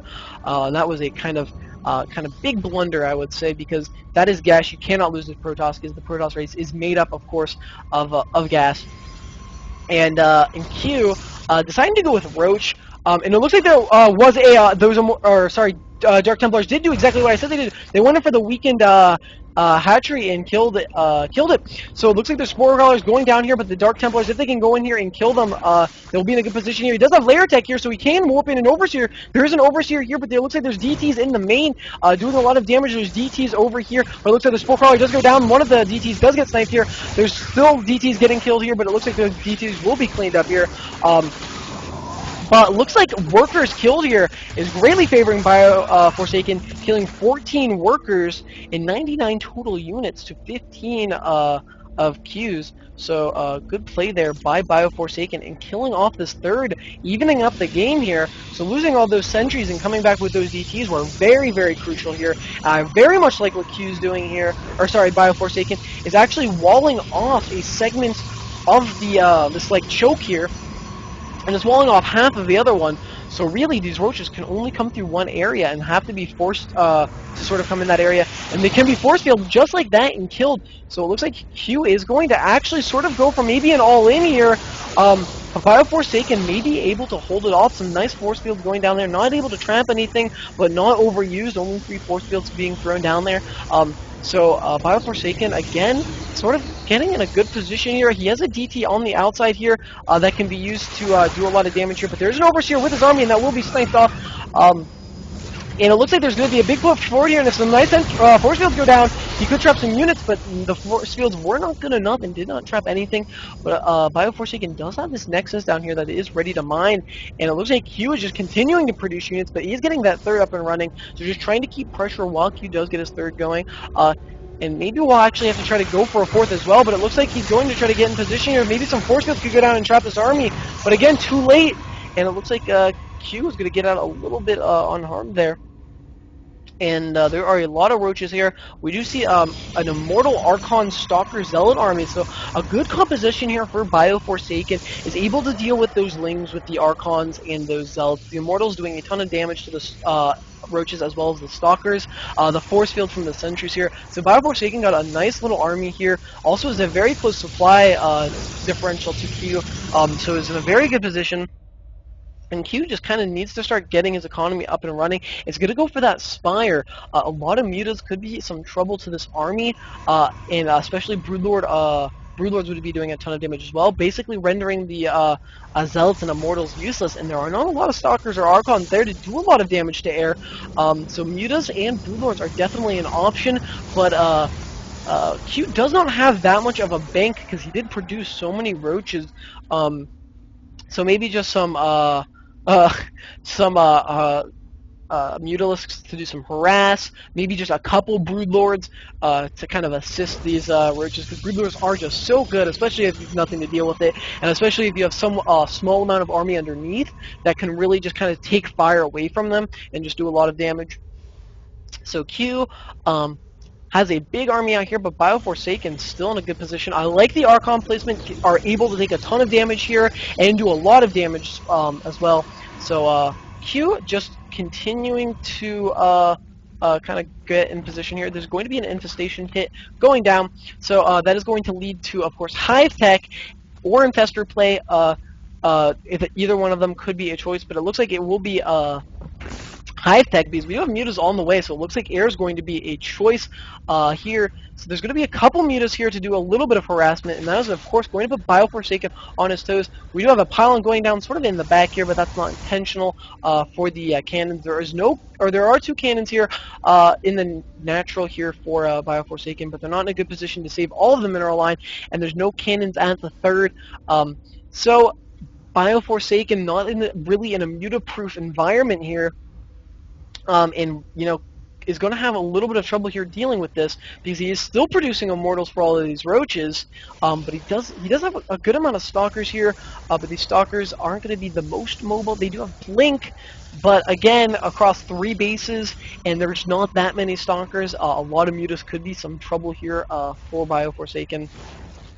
I'm sorry, I missed a DT, taking out the third for Q. A big deal here, and that is a huge trouble for Q. Q is in a very bad position. This third not mining and have not taken a fourth is greatly going to put Q in a farther behind position than he was before. So very good play there, and saving these DTs. Going to kind of keep them right there in a hidden position here, and if he can get Q to kind of throw down a hatchery again and kill it, he might be even more ahead than he was before. So, Q just trying to get an army he can together, while Bioforsaken is just in a very good position here. And actually looks like he might be going for some fourth, unless these probes... oh, he's actually going to go for a fourth at the high yield. So Bioforsaken really thinks he's in a good position here. As some force fields go down and trap this army, he could definitely just win the game straight here, but it looks like he won't be. Q coming around, not off the ramp, so he can't get force field down, but this Nexus can be just cancelled, so it might be a big investment here for Q. If so many force fields go down, it could be a big problem here, but the mutas are going to come into the battle here. They could be just used for harass, but it looks like there's going to be a big engagement. Guardian fields are popping, but there's no real big force fields going down, and the force fields would have been some very crucial there. Force fields splitting some of the army in half, but really not doing all that much here, and it looks like they're just trying to get away some force fields to stop that. Would be very crucial here. A big blink forward there by Bioforsaken here to try to do some damage here. So force fields there, trapping some roaches there, and it looks like Bioforsaken is going to clean this up rather well, and Q does not have much to fall back on here, because Bioforsaken can easily get this fourth up, has been on his third for quite some time and was mining there for a while, while Q has just been sitting on 2 base this entire time, hasn't been able to do much, and doesn't really have much of an army value at all. Units lost is greatly favoring Bioforsaken, and I just don't think Q can really hold in there much longer. The Dark Templars, of course, are going to be extra deadly here because Q really can't kind of spend the minerals and gas on getting overseers or kind of dealing with all of this, throwing down spore crawlers, and so it's just kind of a pain there for Q, and I just honestly don't think Q can really get in there. But Q is actually going to go for a hidden expansion here. The only problem with this hidden expansion, of course, is to get a drone transfer, and getting drones to transfer all the way down to this base is going to be very difficult here, just because either you have to make all the drones there on the spot and waste all the drones in your main, or you just basically kind of have to, drone up from the larva here, and it's just kind of a bad position. But there's going to be a macro hatch going down there to try to produce as many units as possible, and Hive Tech is on the way. So we'll have to see what kind of composition here we see from Q. Q does have a bit of money in the bank here, definitely probably stockpiling, so not a lot of gas, so we might not see many Broodlords, if Broodlords at all. But Broodlords definitely could help with this game, but there are an absolute ton of Archons that will just be able to do so much damage. There are a good amount of Stalkers as well, and Bioforsaken is basically maxed up on his army. He does have Blink. He has 2-3 upgrades, opposed to just the 1-0 upgrades there. Sorry, 1-1 for range and 1-0 for melee there for for Q. And Q making sure his overseers are in a good position there, so not letting those Dark Templars do any amount of damage here. Some Lings going to drive by in here, but going to be taken out by these cannons alone and some probes. So Q trying to just find the weakness here of Bioforsaken, but it looks like It's not going to be able to do that. BioForsaken just going to sit back, knowing he's in a pretty good position here. Sending some stalkers forward to see what this army's like, and might actually just go for it. Though there are a lot of links here, and a good links round could do a lot of damage. There are a lot of Archons, so getting into the front, so making sure that they're in a good position here. And the Archons just doing an absolute ton of damage with their splash. The Guardian Shield goes down. It looks like he's just going to go up the ramp and just try to kill it. And it looks like there's not going to be any force fields of the sort. A big blink over to the side here, and it looks like these Archons are actually going to go fall rather quickly here. So force field around the roaches there to prevent them from retreating, and it looks like that's actually going to be it, because these Stalkers survived. There's a good amount of Archons survived, and Q not being able to produce basically anything there. A force field there at the ramp of the natural, so no units can come down. The Greater Spire just finished, and Broodlords are morphing, but there could be a big blink under these Broodlords, and Q's gonna have to wait some time, because if these Stalkers see it and blink under it, they could all just die. And there goes one of the Broodlords, and there goes a second, and it looks like that is gonna be GG there for Q. So yep, good game there by both players. Congratulations to BioForsaken. So you'll be going on to the next round. Thanks for playing, Q. You put up an excellent fight there, and again, congratulations to BioForsaken. And it looks like that is gonna throw us into the next round here against BioForsaken versus Alphonse, and I'm just gonna actually start that up. So again, Alphonse finally, after all this time, it has someone to play, and is their MLG, aka ESV Cloud Kingdom, and it looks like that's going to be the next game. Finally, couldn't have said it better myself, and I will invite both of them to the game.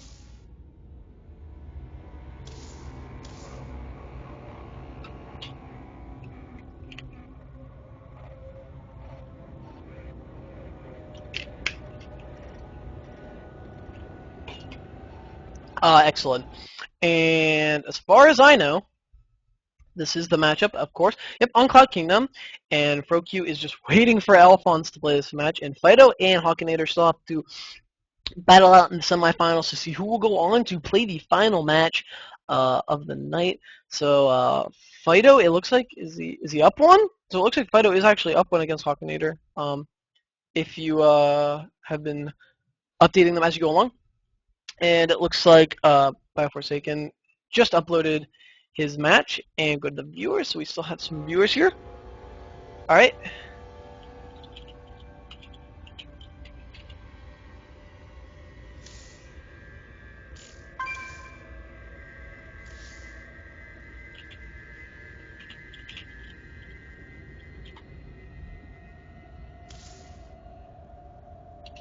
So it looks like we are going to start this match.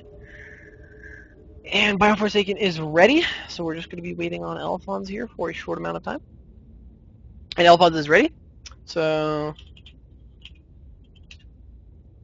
let's get this thing started. And it looks like it's going to be a TVP on Cloud Kingdom.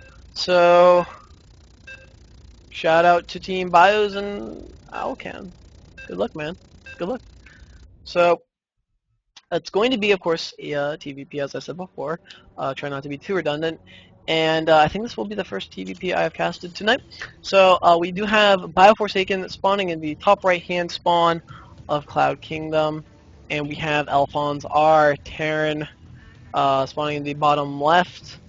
And this is a best of one. I'm pretty sure, yep.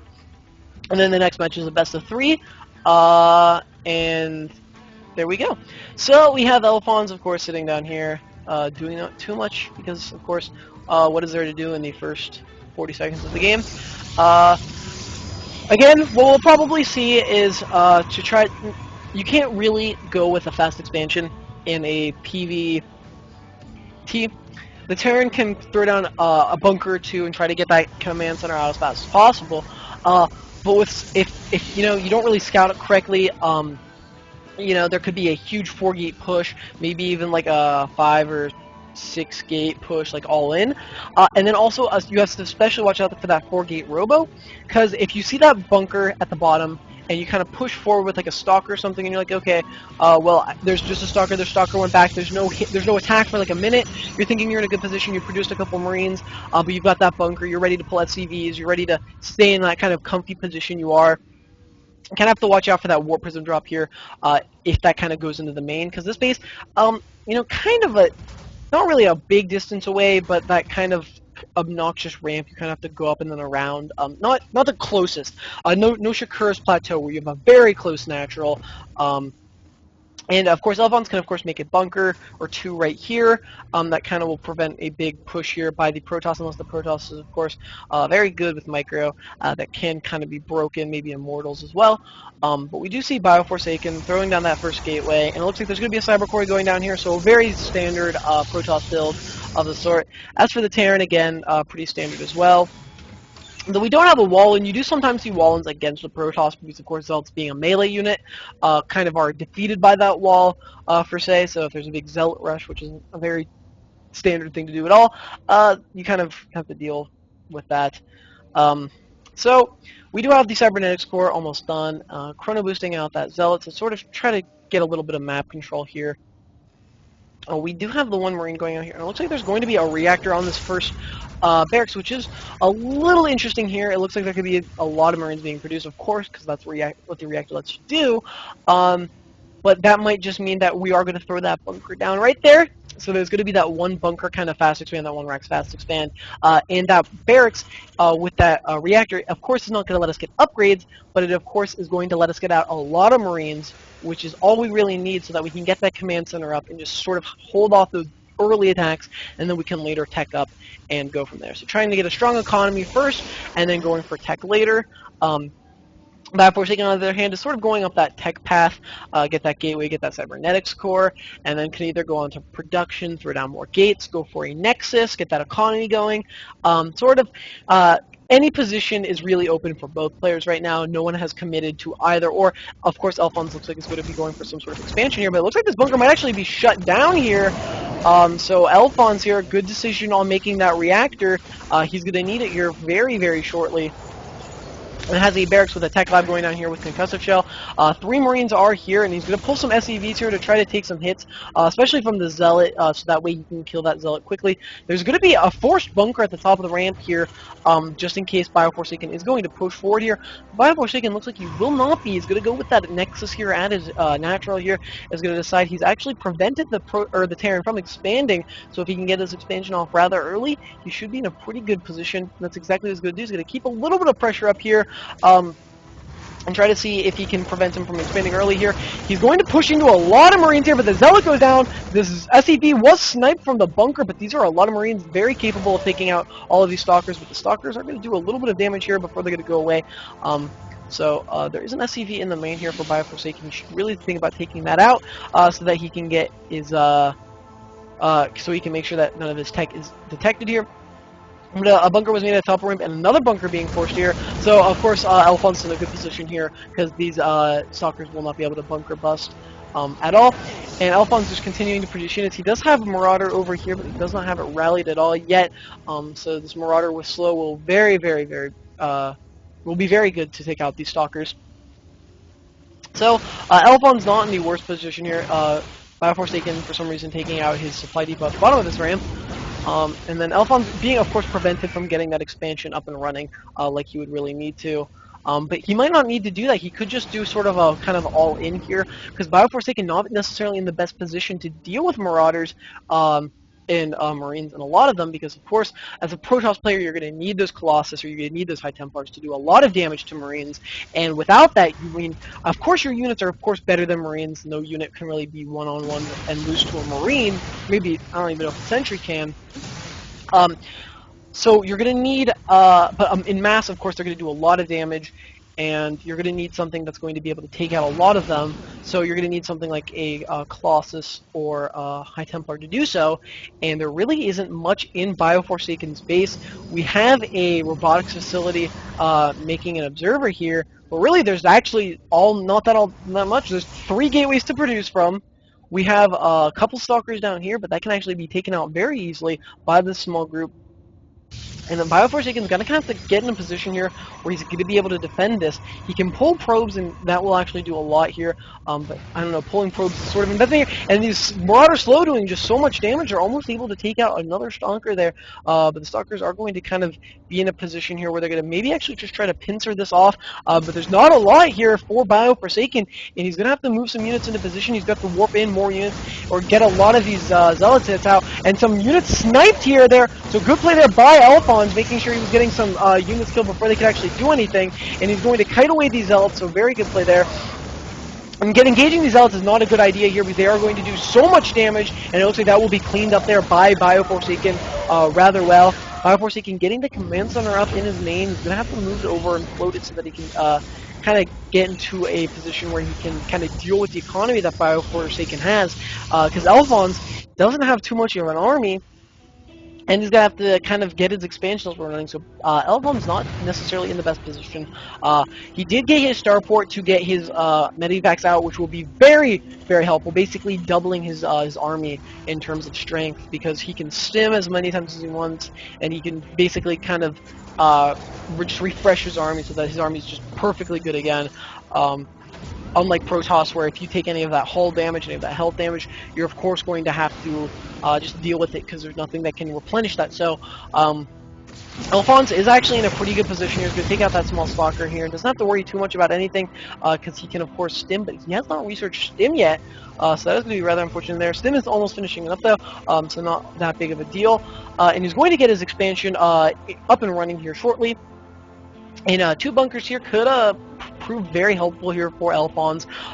As I stated earlier, there was a Twilight Council here, and it looks like there's going to be a Templar Archives producing Storm here, and that's actually going to put Alphonse in a rather tricky situation. The only way to really deal with that is to get Ghost. Ghost Snipe, of course, basically one-shots a High Templar.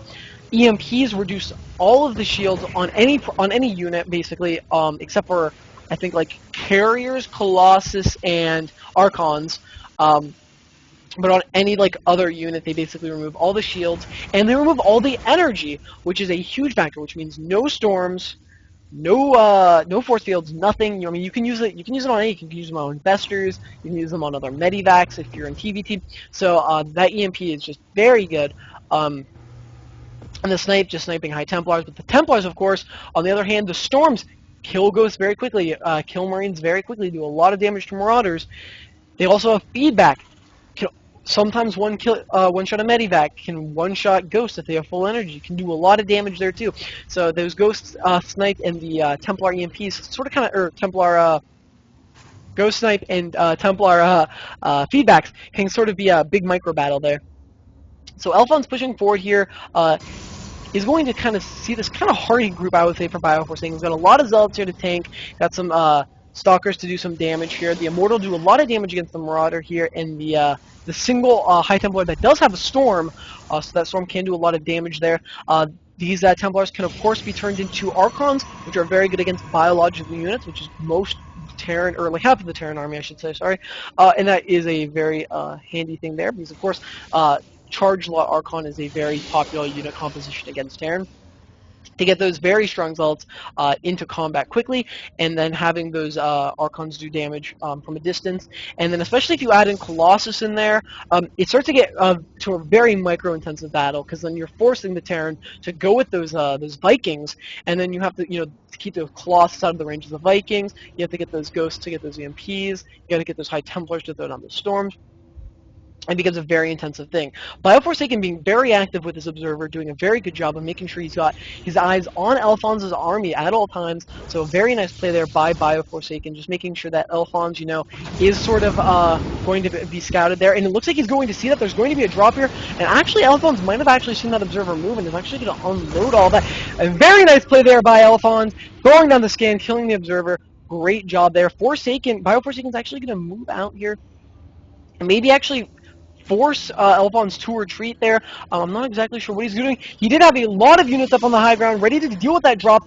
The Templar could feed back those medivacs and almost kill them instantly. There's a lot of energy on these medivacs, so that's very much what they could be doing. But there are bunkers over here that are going to do a lot of damage. SCVs are pulled to repair, and it looks like these bunkers are going to do a lot of damage, killing all of the Zealots here, and there's not much here to support all of this, and these Marines could just stim forward and do a lot of damage. But there's going to be a storm there, killing a lot of Marines and SCVs. Another storm going down. Great job there, but there is a bunker there filled with Marauders. Some Marauders moving forward there, and it looks like Alphonse is going to be able to hold this. There is a drop going down in the main there, but it looks like it was held off by Forsaken, debacking them medivac and just having these units in a position that they can deal with. There are some units down here to do some damage here, but there are some Zealots there, so very nice play there by Forsaken, making sure his units are completely split to deal with anything. He does need to move these gateways into warp gates, and he has double forge for double upgrades, but he does no upgrades being gone. There we go, we have +1 attack and armor there, going down there for Forsaken.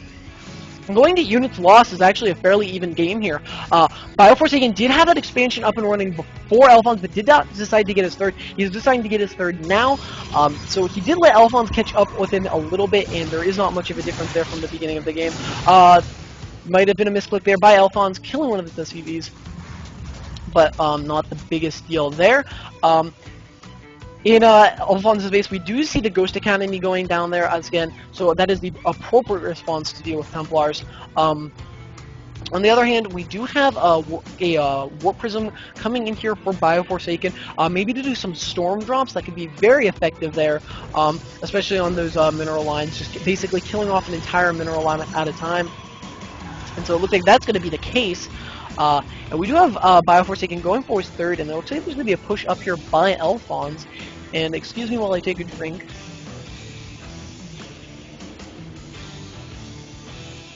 So Alphonse is going to push towards the backside of Forsaken third. Forsaken is going to sit back here and has a lot of army to deal with this push. The Stalker's going to scout it. The Zealots with Charge are going to go forward here, and there's going to be an Archon following them up there. The Templar is a little bit of out of position here to storm and does not want to hit his own Zealots here. So it looks like Forsaken is going to fall back here. There was a bit of a reinforcement there. Two-pronged attack could have done a lot of damage, especially if Alphonse split up and went into the natural a little bit. But a big warp-in of Zealots there by Forsaken. Alphonse deciding to go with a third of his own, but moving it into that more exposed upper position there, actually towards Forsaken zone. Would made a little bit more sense. If he's actually going to go for his fourth, sorry. So it looks like he's going to go for his third and fourth here, and if he can secure both of them, might actually change his game up quite a bit. But it looks like Alphonse just sitting back here. Is completely mined out of the main and is trying to get this Ghost kind of up and running here. For some reason, SCVs were pulled off there. I'm not entirely sure why. Unless I missed a Warp Prism drop. I really hope I didn't. Maybe that was cleaned up. I'm not entirely sure. But it looks like Alphonse is just going to kind of have, I would say, map control here. But he does not have the Watchtower down here, which is held by an Immortal. Sort of an interesting unit to be holding that Watchtower, rather like a Zealot or something of the sort. But Alphonse just kind of staying in position here. Doesn't need to move his army down here because he does know that he does have vision down there. It looks like there's going to be a push forward here by Alphonse. The Ghosts are going to come out here and see if they might be able to get some EMPs or some snipes down before they go in. So they are going to cloak and they're going to come in here, but there's going to be an Observer here, so they're going to be picked up rather shortly, and they do get an EMP on two of the High Templars. And there's just going to be a big push here, but there's a big ball of MMM here. And I'm not entirely sure Forsaken can hold on to that unless there's some nice storms there. A storm going down, killing a lot of that army, killing a huge amount of that army. And it looks like Forsaken might actually be able to move his Zealots down here and do a lot of damage, and feedback going down as well. So will Forsaken actually go and engage this? He has the opportunity. In the meantime, Forsaken is taking his fourth base over here, so kind of a hidden fourth. Maybe thinking that he can let Alphonse think that he's in a better position than he is, and deciding to not engage that army, just trying to stay a little bit more passive there. And it looks like these Zealots are going to run up here and try to see what position Alphonse's army is in. Going to units lost, it is going to be favoring Forsaken, sorry, just by a little bit there, so Alphonse is definitely not in a bad position by any means, especially because he did get his fourth base up and running before Forsaken did, and with the help of mules, he can really do a lot here. I'm interested in why he made this one an orbital and this one a planetary. definitely he can defend both with pretty much rather ease, and then if anything, this base is more exposed. So Alphonse getting his orbital command and his planetary going, and his bases are actually his one base is actually almost fully saturated there. So Bioforsaken sort of, I would actually say, losing that economic lead he had earlier in the game. Doesn't have really all too much there. And we have Bioforsaken in an interesting position here. He has a ton of Zealots here, and he's getting close to his unit cap, but he knows that there are Ghosts, which are a good counter to Templar, and of course Templar are somewhat a good counter to Ghosts themselves. So it's sort of like a unit that trades back and forth. But if Bioforsaken did, and he does have the money to sort of tech to Colossus, he could be in a very good position, because nothing that Alphonse has right now has the chance to deal with Colossus. And as we can see here, there's only one starport here producing Medivacs, because of course you don't need to produce that many Medivacs and that many Medivacs quickly, but if there's all of a sudden Colossus on the field, and there's all of a sudden 4 Colossus, well, 2 Vikings might not be enough, 4 Vikings might not be enough, because there's all these Stalkers and Archons that can actually shoot up. So all of a sudden you realize, okay, well maybe I need 10 Vikings, or I need 12 Vikings to deal with these Colossus to kill them quickly, because Colossus do so much damage. So there's going to be a drop over here at the 4th of Forsaken in Bioforsaken, and it looks like he might not actually be able to deal with that. He's going to pull probes to attack it, but that's not a good idea here because they can easily stim here. He's going to move units over here, but he's actually going to not split his army up, and he's just going to let that base go. He's going to do a huge whooping of Zealots here, and it looks like there's going to be an engagement here, and then it looks like Alphonse can actually lose half of his army here, and is going to stim back, so there's going to be some units going down here, but he's going to engage on the rim. Some nice storms there by Alphonse, doing a ton of damage here, and it looks like there were some EMPs on his units, because a lot of his units don't have it. So feedback's going down on the Medivacs, bringing them to a crucial point where they do not have that much, but the Templars are going to get hit a little, and there's going to be a storm on his own Zealots and units, so not that effective here. And it looks like there's going to be a whooping of Stalkers over here. Might be able to pick off these units rather quickly. The Zealots moving up here, and this is not good for Alphonse, because it looks like he might lose a lot of these units here, and these Medivacs are close to being dead, and I've lost a lot of units here. So Alphonse finding himself in a not very good position. Bioforsaken coming out very far ahead on that trade there. Units lost is greatly favoring Bioforsaken now. Alphonse not in the best position he should be. He's actually going to move that 4th base away, knowing he's actually going to lose it. So I really like that play there, deciding to just, instead of lose all his SCVs in that base, he's just going to move it out of the way, move the SCVs, and try to get in a position he can defend. He now actually does have a planetary down here that he can kind of use to defend that base, and it looks like Bioforsaken is going to actually go past it, but a big Zealot charge there is going to do a lot of damage, and it looks like there's going to be a sort of choke here, so if these Zealots actually aren't allowed to do a lot here, the Stalkers need to get in position. Some huge storms go down, doing a lot of damage here, but there's bunkers still here in position. The Archon's doing a ton of damage here, and it looks like this might actually be it for Alphonse here, because it looks like there is just way too much here for him, and that, I think, is GG for Alphonse, because Bioforsaken has so much. He has these bases up and running, and Alphonse does have that base, and there is the GG. So congratulations to Bioforsaken, moving on to the semifinals, which will be a best of 3, and there we go. So great job there. Thanks, Alphonse, for playing, and I guess we will get into the farther into the bracket. Let's get over here. So we have Bioforsaken beating Alphonse, going on to play Froq. So it's going to be a another PvT, and it looks like Fido. What? It looks like Fido beat Hawkinator 2-0 to get into. I guess I didn't load to get into the finals. So it's going to be Hawkinator versus the winner of Alphonse and Froq. So I will start that up. And oh, forgot the map already. This will be on Metropolis. So if I just don't, is this a GS? Oh, if I can spell GSO, wouldn't be a big deal. Okay, so there's an MLG Metropolis, and I will invite both Bioforsaken, and it was Froq.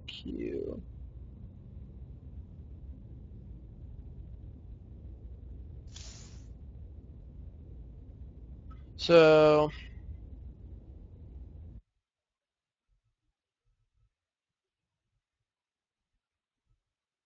it looks like FroQ is FroQ377, so I'll just invite him. He is not in the chat. Oh, no, there he is. Hi. So I'll invite you to the game. It looks like this is going to be the best of 3 between FroQ and Bioforsaken, starting on Metropolis. And there we go. So good job. Oh.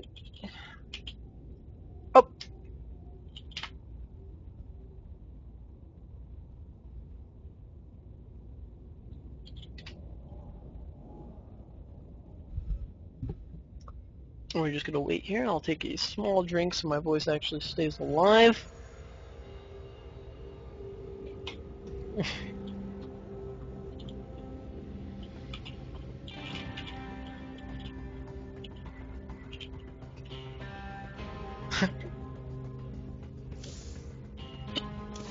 Oh, thanks, Fido. You're a good guy. I'm not gonna say anything. If you're watching the stream, you're a good guy.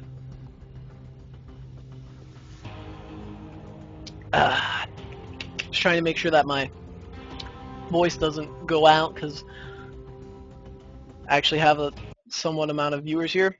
So hopefully, no, you can. Right.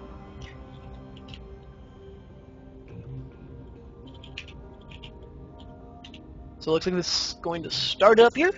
So it's going to be FroQ and Bioforsaken. This is going to be a best of 3 here.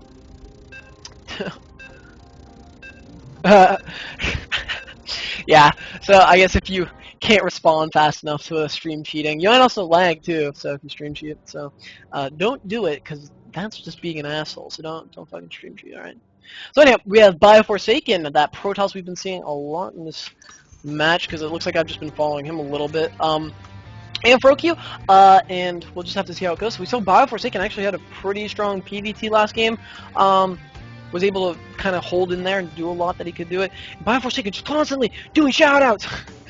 Yeah, no shoutouts. Okay, so anyway, we have Bioforsaken spawning in the north 12 o'clock position, and we have FroQ, our Terran player, spawning in the south 6 o'clock position. Cross spawns, of course, on an MLG map. And Metropolis, I don't even, is it still in like the ladder? Because I haven't played it at all. I don't know if it's a hated map by the general community or not, but I have absolutely love Metropolis. I don't know. As a Protoss player myself, I just love it.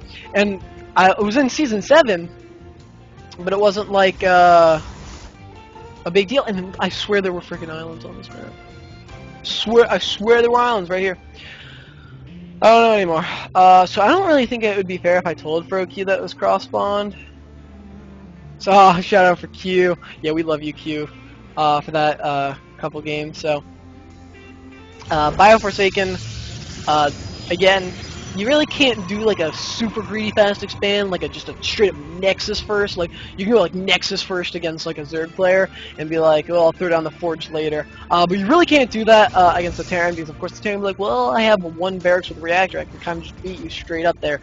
So we might just see a little bit of harassment first to kind of see if the other players size each other up. You know, maybe they know that the other player doesn't have any gates, that player has any barracks. So we'll probably just see. I would say probably not a super greedy expansion as we saw last game. We saw Bioforsaken go with that 2-gate, maybe it was a 1-gate, kind of harassment. Saw that he killed a bunker off fairly quickly and knew that he could put a little bit of pressure on Alphonse to kind of get him back into his base, and then he expanded. And we'll have to just kind of see if that kind of same thing can work again. So we have the Cybernex throw down for Bioforsaken, so pretty standard build here, not out of the ordinary. Same thing with FroQ, really not out of the position, out of the ordinary here again, but FroQ actually looks like he might be going for Command Center on 17 or 16. So pretty standard build here. He's got a 400. Yeah, he's gonna be actually going for kind of greedy opening, I would say, especially if Bioforsaken scouts this and can kind of get units in position early, that he can kind of stop a bunker. He might actually be able to just win the game straight up. So this could be some kind of a position here where FroQ really doesn't have that much production. He's not producing a lot of Marines. We're, of course, probably going to see a bunker go down, but Metropolis has this nasty destructible debris in the back here that a big 4-gate actually can just take this out before a bunker can even be placed down.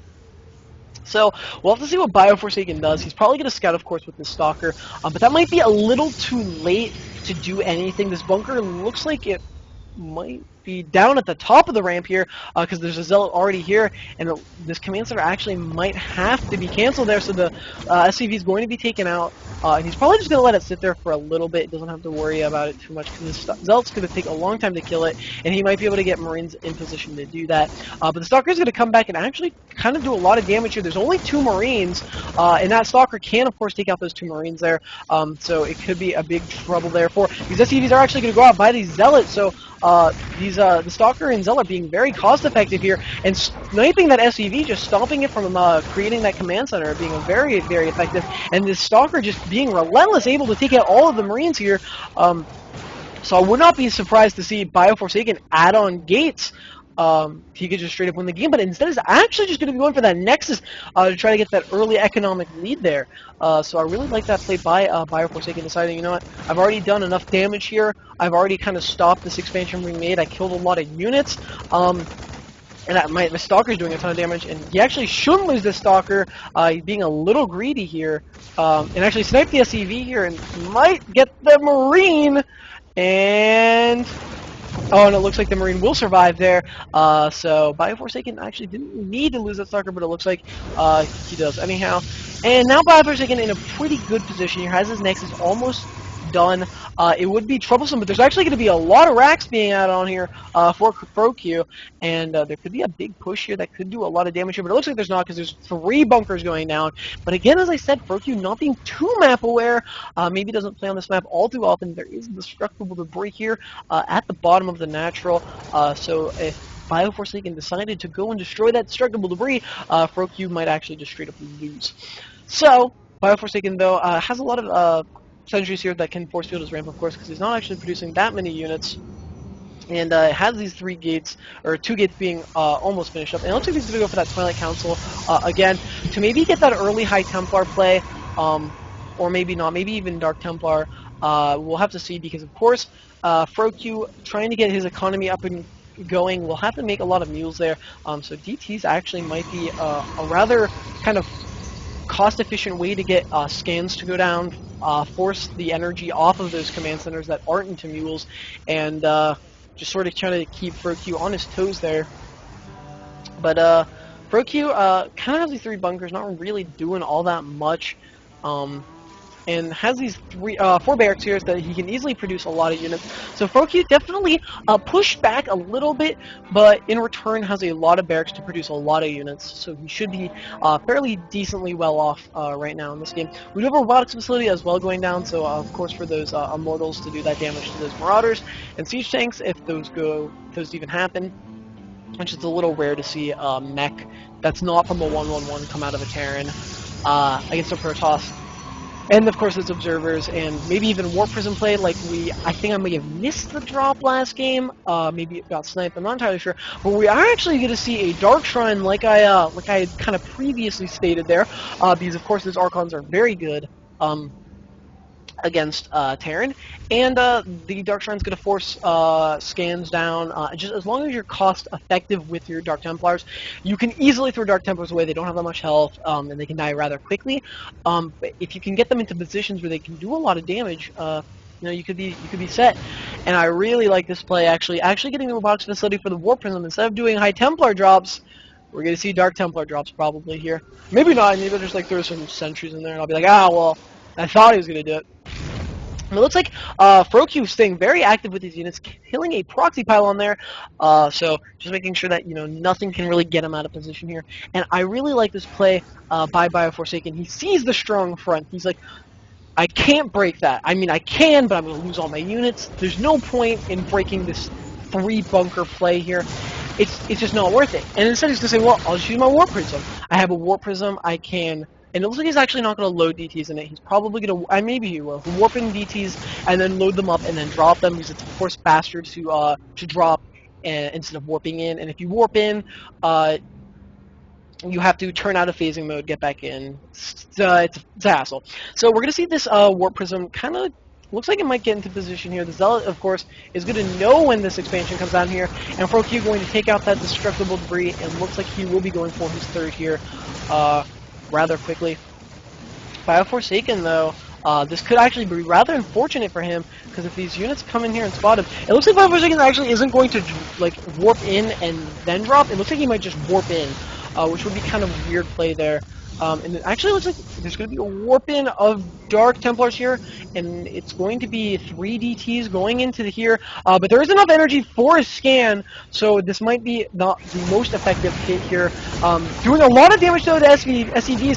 Froky's going to have to react here. He does have all of his units going into the bunker. He doesn't want to go into the bunker because if a scan goes down here, those units are going to die instantly, but he did just drop a mule or something like that, so there is no energy on the orbital command for a while, but there is going to be enough here rather shortly on the one command center. There's going to be missile turrets going down here. One of the bunkers did explode there, so it looks like Froky was actually going to do a lot. The scan goes down, but he doesn't get any of the Dark Templars, so a big blunder there. He did lose a command center, and that's GG for Froky. So Bioforsaken takes game number 1 with some very nice DT play. So it looks like it is up 1 for Froky. So some very nice play there. Some very good DT play. Just kind of getting around the front. And let's see, can we get through? If Froky's in the chat, please watch this. It'd be great if you could. Or not watch the stream. Don't watch the stream here. But just kind of get on the chat. Maybe you can see the next map. Maybe I should just message him. Yeah. Yeah, that was probably smarter. I should have just done that. So yep, that is okay. So it looks like it's gonna be Shakura's plateau, and I'll just set this up, create game, and of course MLG. So Shakura's plateau. How is this gonna work? Easy to get your natural. Very easy to get your natural.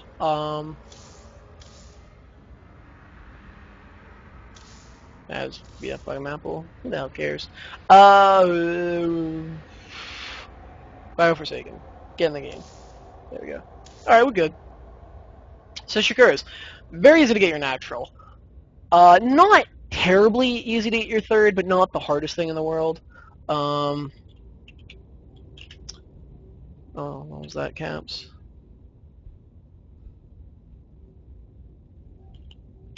So, again, I was saying, it's super easy to get your natural. One of probably the easiest maps to get your natural up and running. And your natural is kind of a smallish ramp, not the base ramp, but a small area to go on, so you can build bunkers there, especially as a Terran player, and just sort of be in a good position for that. So we have Froky, our Terran player, spawning in the top right-hand corner, and Bioforsaken, our Protoss, spawning in the bottom left-hand corner. And as I was saying before, so you got this sort of small ramp, this small natural area, very easy to get. There's a small ramp here, and you can just get your units from your base to your natural so quickly. So, just a very easy map to get your natural up and running. And we saw Froky have trouble with that last game. He didn't get his natural up running at all. Bioforsaken, as we saw in his PvT, is just relentlessly good at getting those bunkers killed and those units killed and everything. So Bioforsaken got a very nasty hit there. The way the spawns work right now, it looks like the third will be placed over here and will be very easy to get those thirds. So you're going to be able to get your third probably pretty easy there, maybe your fourth down here. As a Terran player, planetary here, maybe a planetary there, I don't know. But Bioforsaken, in the same position, has a very easy natural to get, can force field, can do anything. If we see here, this is actually kind of crucial. The spawns here are very close in terms of air distance, so I would not be surprised, as we've seen Bioforsaken go with Warp Prison 2 games in a row. Terrans, always go with Medivacs, basically, if they're going Bio, which is very dominant against Protoss. So there's a possibility of a very short Medivac distance.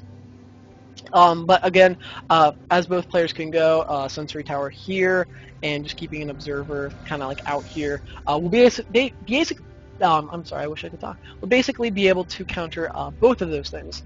But it looks like Froky is going to do that little wall off, and Probably just get a couple Marines before he decides to go for that pretty quick command center, which he can easily do again on this map. And it looks like BioForsaken's actually going to go with what I just said doesn't normally happen last game, is normally as a Protoss player, you don't normally go with a Nexus first civilian. It's like, Nexus, it's easy to get, right? But you don't normally see that. Because, of course, the Terran player can be like, well, I can just straight up win. So we'll have to see what the Scouts does here, and I'm very curious to see what ProQ will do. Will ProQ be like, well, I need to get my command center down, throw that down? Or will ProQ just be like, I'm just going to abuse this player and see if I can just beat him straight up? Because as we see, the gateway's just going down now. Probably by the time ProQ can get, like, 4 Marines over, he's probably got, like, a Zealot, and, of course, you can kite there, so it looks like ProQ's going to scout this base a little too late, unfortunately. And there's going to actually be another bear going down, and this might actually be it for ProQ. ProQ throwing down the reactor, so ProQ is actually in a very good, very good position here to just take this base out by BioForsaken, because BioForsaken is actually doing the greediest possible build you can as a Protoss player. We see 3 gateways going down, so BioForsaken, not entirely sure. It looks like he's going to actually go for a very heavily economic build, delay tech, and have decent production to hold off ProQ in the meantime. The Cybernetics core is going down now. He will be able to produce 3 Zealots at a time, which isn't really actually going to be that beneficial against Marines themselves, but he might be able to do somewhat of a hold and keep him so that he can get Stalkers or Sentries out in the meantime. But it actually looks like ProQ might not be going for that expansion here. It's actually, sorry, I don't have my production tab up. That would help us out quite a bit. He's actually teching up, sort of. He's getting Marauder slow and is constantly producing out Marines and Marauders. And this looks like it could be some 2-racks fast aggression here. And then you could expand off of the back of it, because a 2-racks fast aggression really doesn't like dent any part of you. You can still come back from it. You can transition out of it. So 2-racks here into a command center would very much so be a possibility here, especially because there's only 3 Zealots here, but there are more Zealots being produced as well. But these units can, of course, kite Zealots, and with Marauder slow, they really can't. It's a lot easier to kite because these Zealots, of course, slow down. So it looks like there's going to actually just be a big push here. Adding on a factory here, so it looks like this could be it. But the probe was let in, so the probe is going to know, oh man, I'm in the kind of a big problem here. There are 5 Zealots here, which, you know, if they actually kind of could engage this army without being kited, they could probably actually win. Zealots doing a ton of damage here, but the Marauder slow just being so good here, basically already taking out 1 Zealot here, but the kiting not all that great here, needs to get better here, but the Zealots are going to start dropping here quickly because they are low on health. 1 Zealot goes, another Zealot goes, and these are expensive units that really can't be done. 4 Zealots is basically a Nexus there, and not the best kiting there by ProQ, but there are 2 Zealots here. BioForsaken having to kind of get units out here quicker. There is a Cybernetics core with Warp Gate almost on the way. +1 is on the way here. But these Marauders and Marines just being so annoying. Some probes actually being pulled here. But these Zealots are actually doing a pretty good job of staying in this game here. Because this map isn't the shortest distance here. It is hard to kind of get reinforcements here ready. And it looks like there's going to be a nice reinforcement there by ProQ. Taking out these Zealots here. 3 Zealots spawn again, but it looks like these Zealots will just keep on dying. ProQ as well. BioForsaken is coming out on the worst ends of things, as ProQ is up by a couple hundred resources, and some probes will get shot down. The Zealots are going to be engaged here, and it looks like they're going to go back. But Warp Gate is finishing up here, so a big warp in could be problems here. The pylon does get shut down here, and there's going to be more units here. As I said before, ProQ was able to expand off of the back of this. The expansion is a little late there, but again, it does not matter because he was able to do a lot of damage here, and was able to basically stop mining at this base. So, ProQ actually being pretty abusive here. It looks like sentries were warped in, and a nice force field there, stopping a lot of these units from doing a lot here. And it looks like some very nice play there, and it looks like these Zealots are going to clean up most of this, but they're actually in a bad position here to get the rest of this army, and it looks like this might actually be... It looks like it will actually be held there, because ProQ will be able to warp in more units here, but some Marines coming up here might actually be able to kill off a sentry or two. And it looks like ProQ actually still staying pretty active here, but also he will have to return home with these 3 Zealots probably being able to take out the rest of this army here. and not producing all the biggest army of himself. So there's going to be a start here for Medivacs. Froki doesn't have the production that he's going to need here shortly. These three gateways could be kind of problematic here. There's still some engagement going on here. I don't know exactly why. Bioforsaken is going to lose all of these zealots here, so it's going to be a nice win there for Froki, but he did lose quite a bit in the meantime. If he could save that Marauder so he got some Medivacs, he should be in a okay position there. And it looks like Bioforsaken is actually going to add on cannons to the front here. It only has sentries. So I wonder if there's actually going to be a big push here once these Medivacs come out. And 3 barracks being added on is going to be huge for the production of Froki. Getting his expansion up and running as well. It looks like this could be some pretty big 2-base play here by Froki. It could pretty much shut out the game. Bioforsaken kind of, you know, not on the best side of things. Does have that +1 attack upgrade, which is going to be very helpful. But again, needs to get his expansion up and running, and once he gets that, he sort of has to tech. He's not in the best tech position ever, and he's actually going to add on more gates. 3 more gates are going to be added on here. And I'm not exactly sure. It could be that good Templar play we've seen Bioforsaken go with, where you don't really need a robotics facility, but I mean that is pretty crucial to any Protoss build. Especially to get an observer out here to check for these drops, because as I said before, drops look like they might be prominent on this map. Froki also going for his 3rd base here, deciding that he is in a position where he can do that. Now, Fortune Twilight Council will be added on here, but there's going to be a drop in the main, and these cannons are going to be basically worthless here, and I'm not exactly sure if Bioforsaken can actually hold on here, because these sentries aren't going to be able to do that much damage straight up. There is Stim here that could do a lot, but the Zealots are going to do some damage, some nice force fields there, but some big pickups there, and it's going to kind of nullify these force fields, and there's going to be more drops here. It could do a lot of damage, but Bioforsaken holding on, but it's supply blocked here because of, I guess, a pylon being sniped. So he is not going to be able to warp in anything, and needs to build more pylons here. Pylons are being built, but Froki is still being very active here with these drops, but it looks like Bioforsaken is going to be able to hold on here for just a little bit, and will be in a pretty okay position here.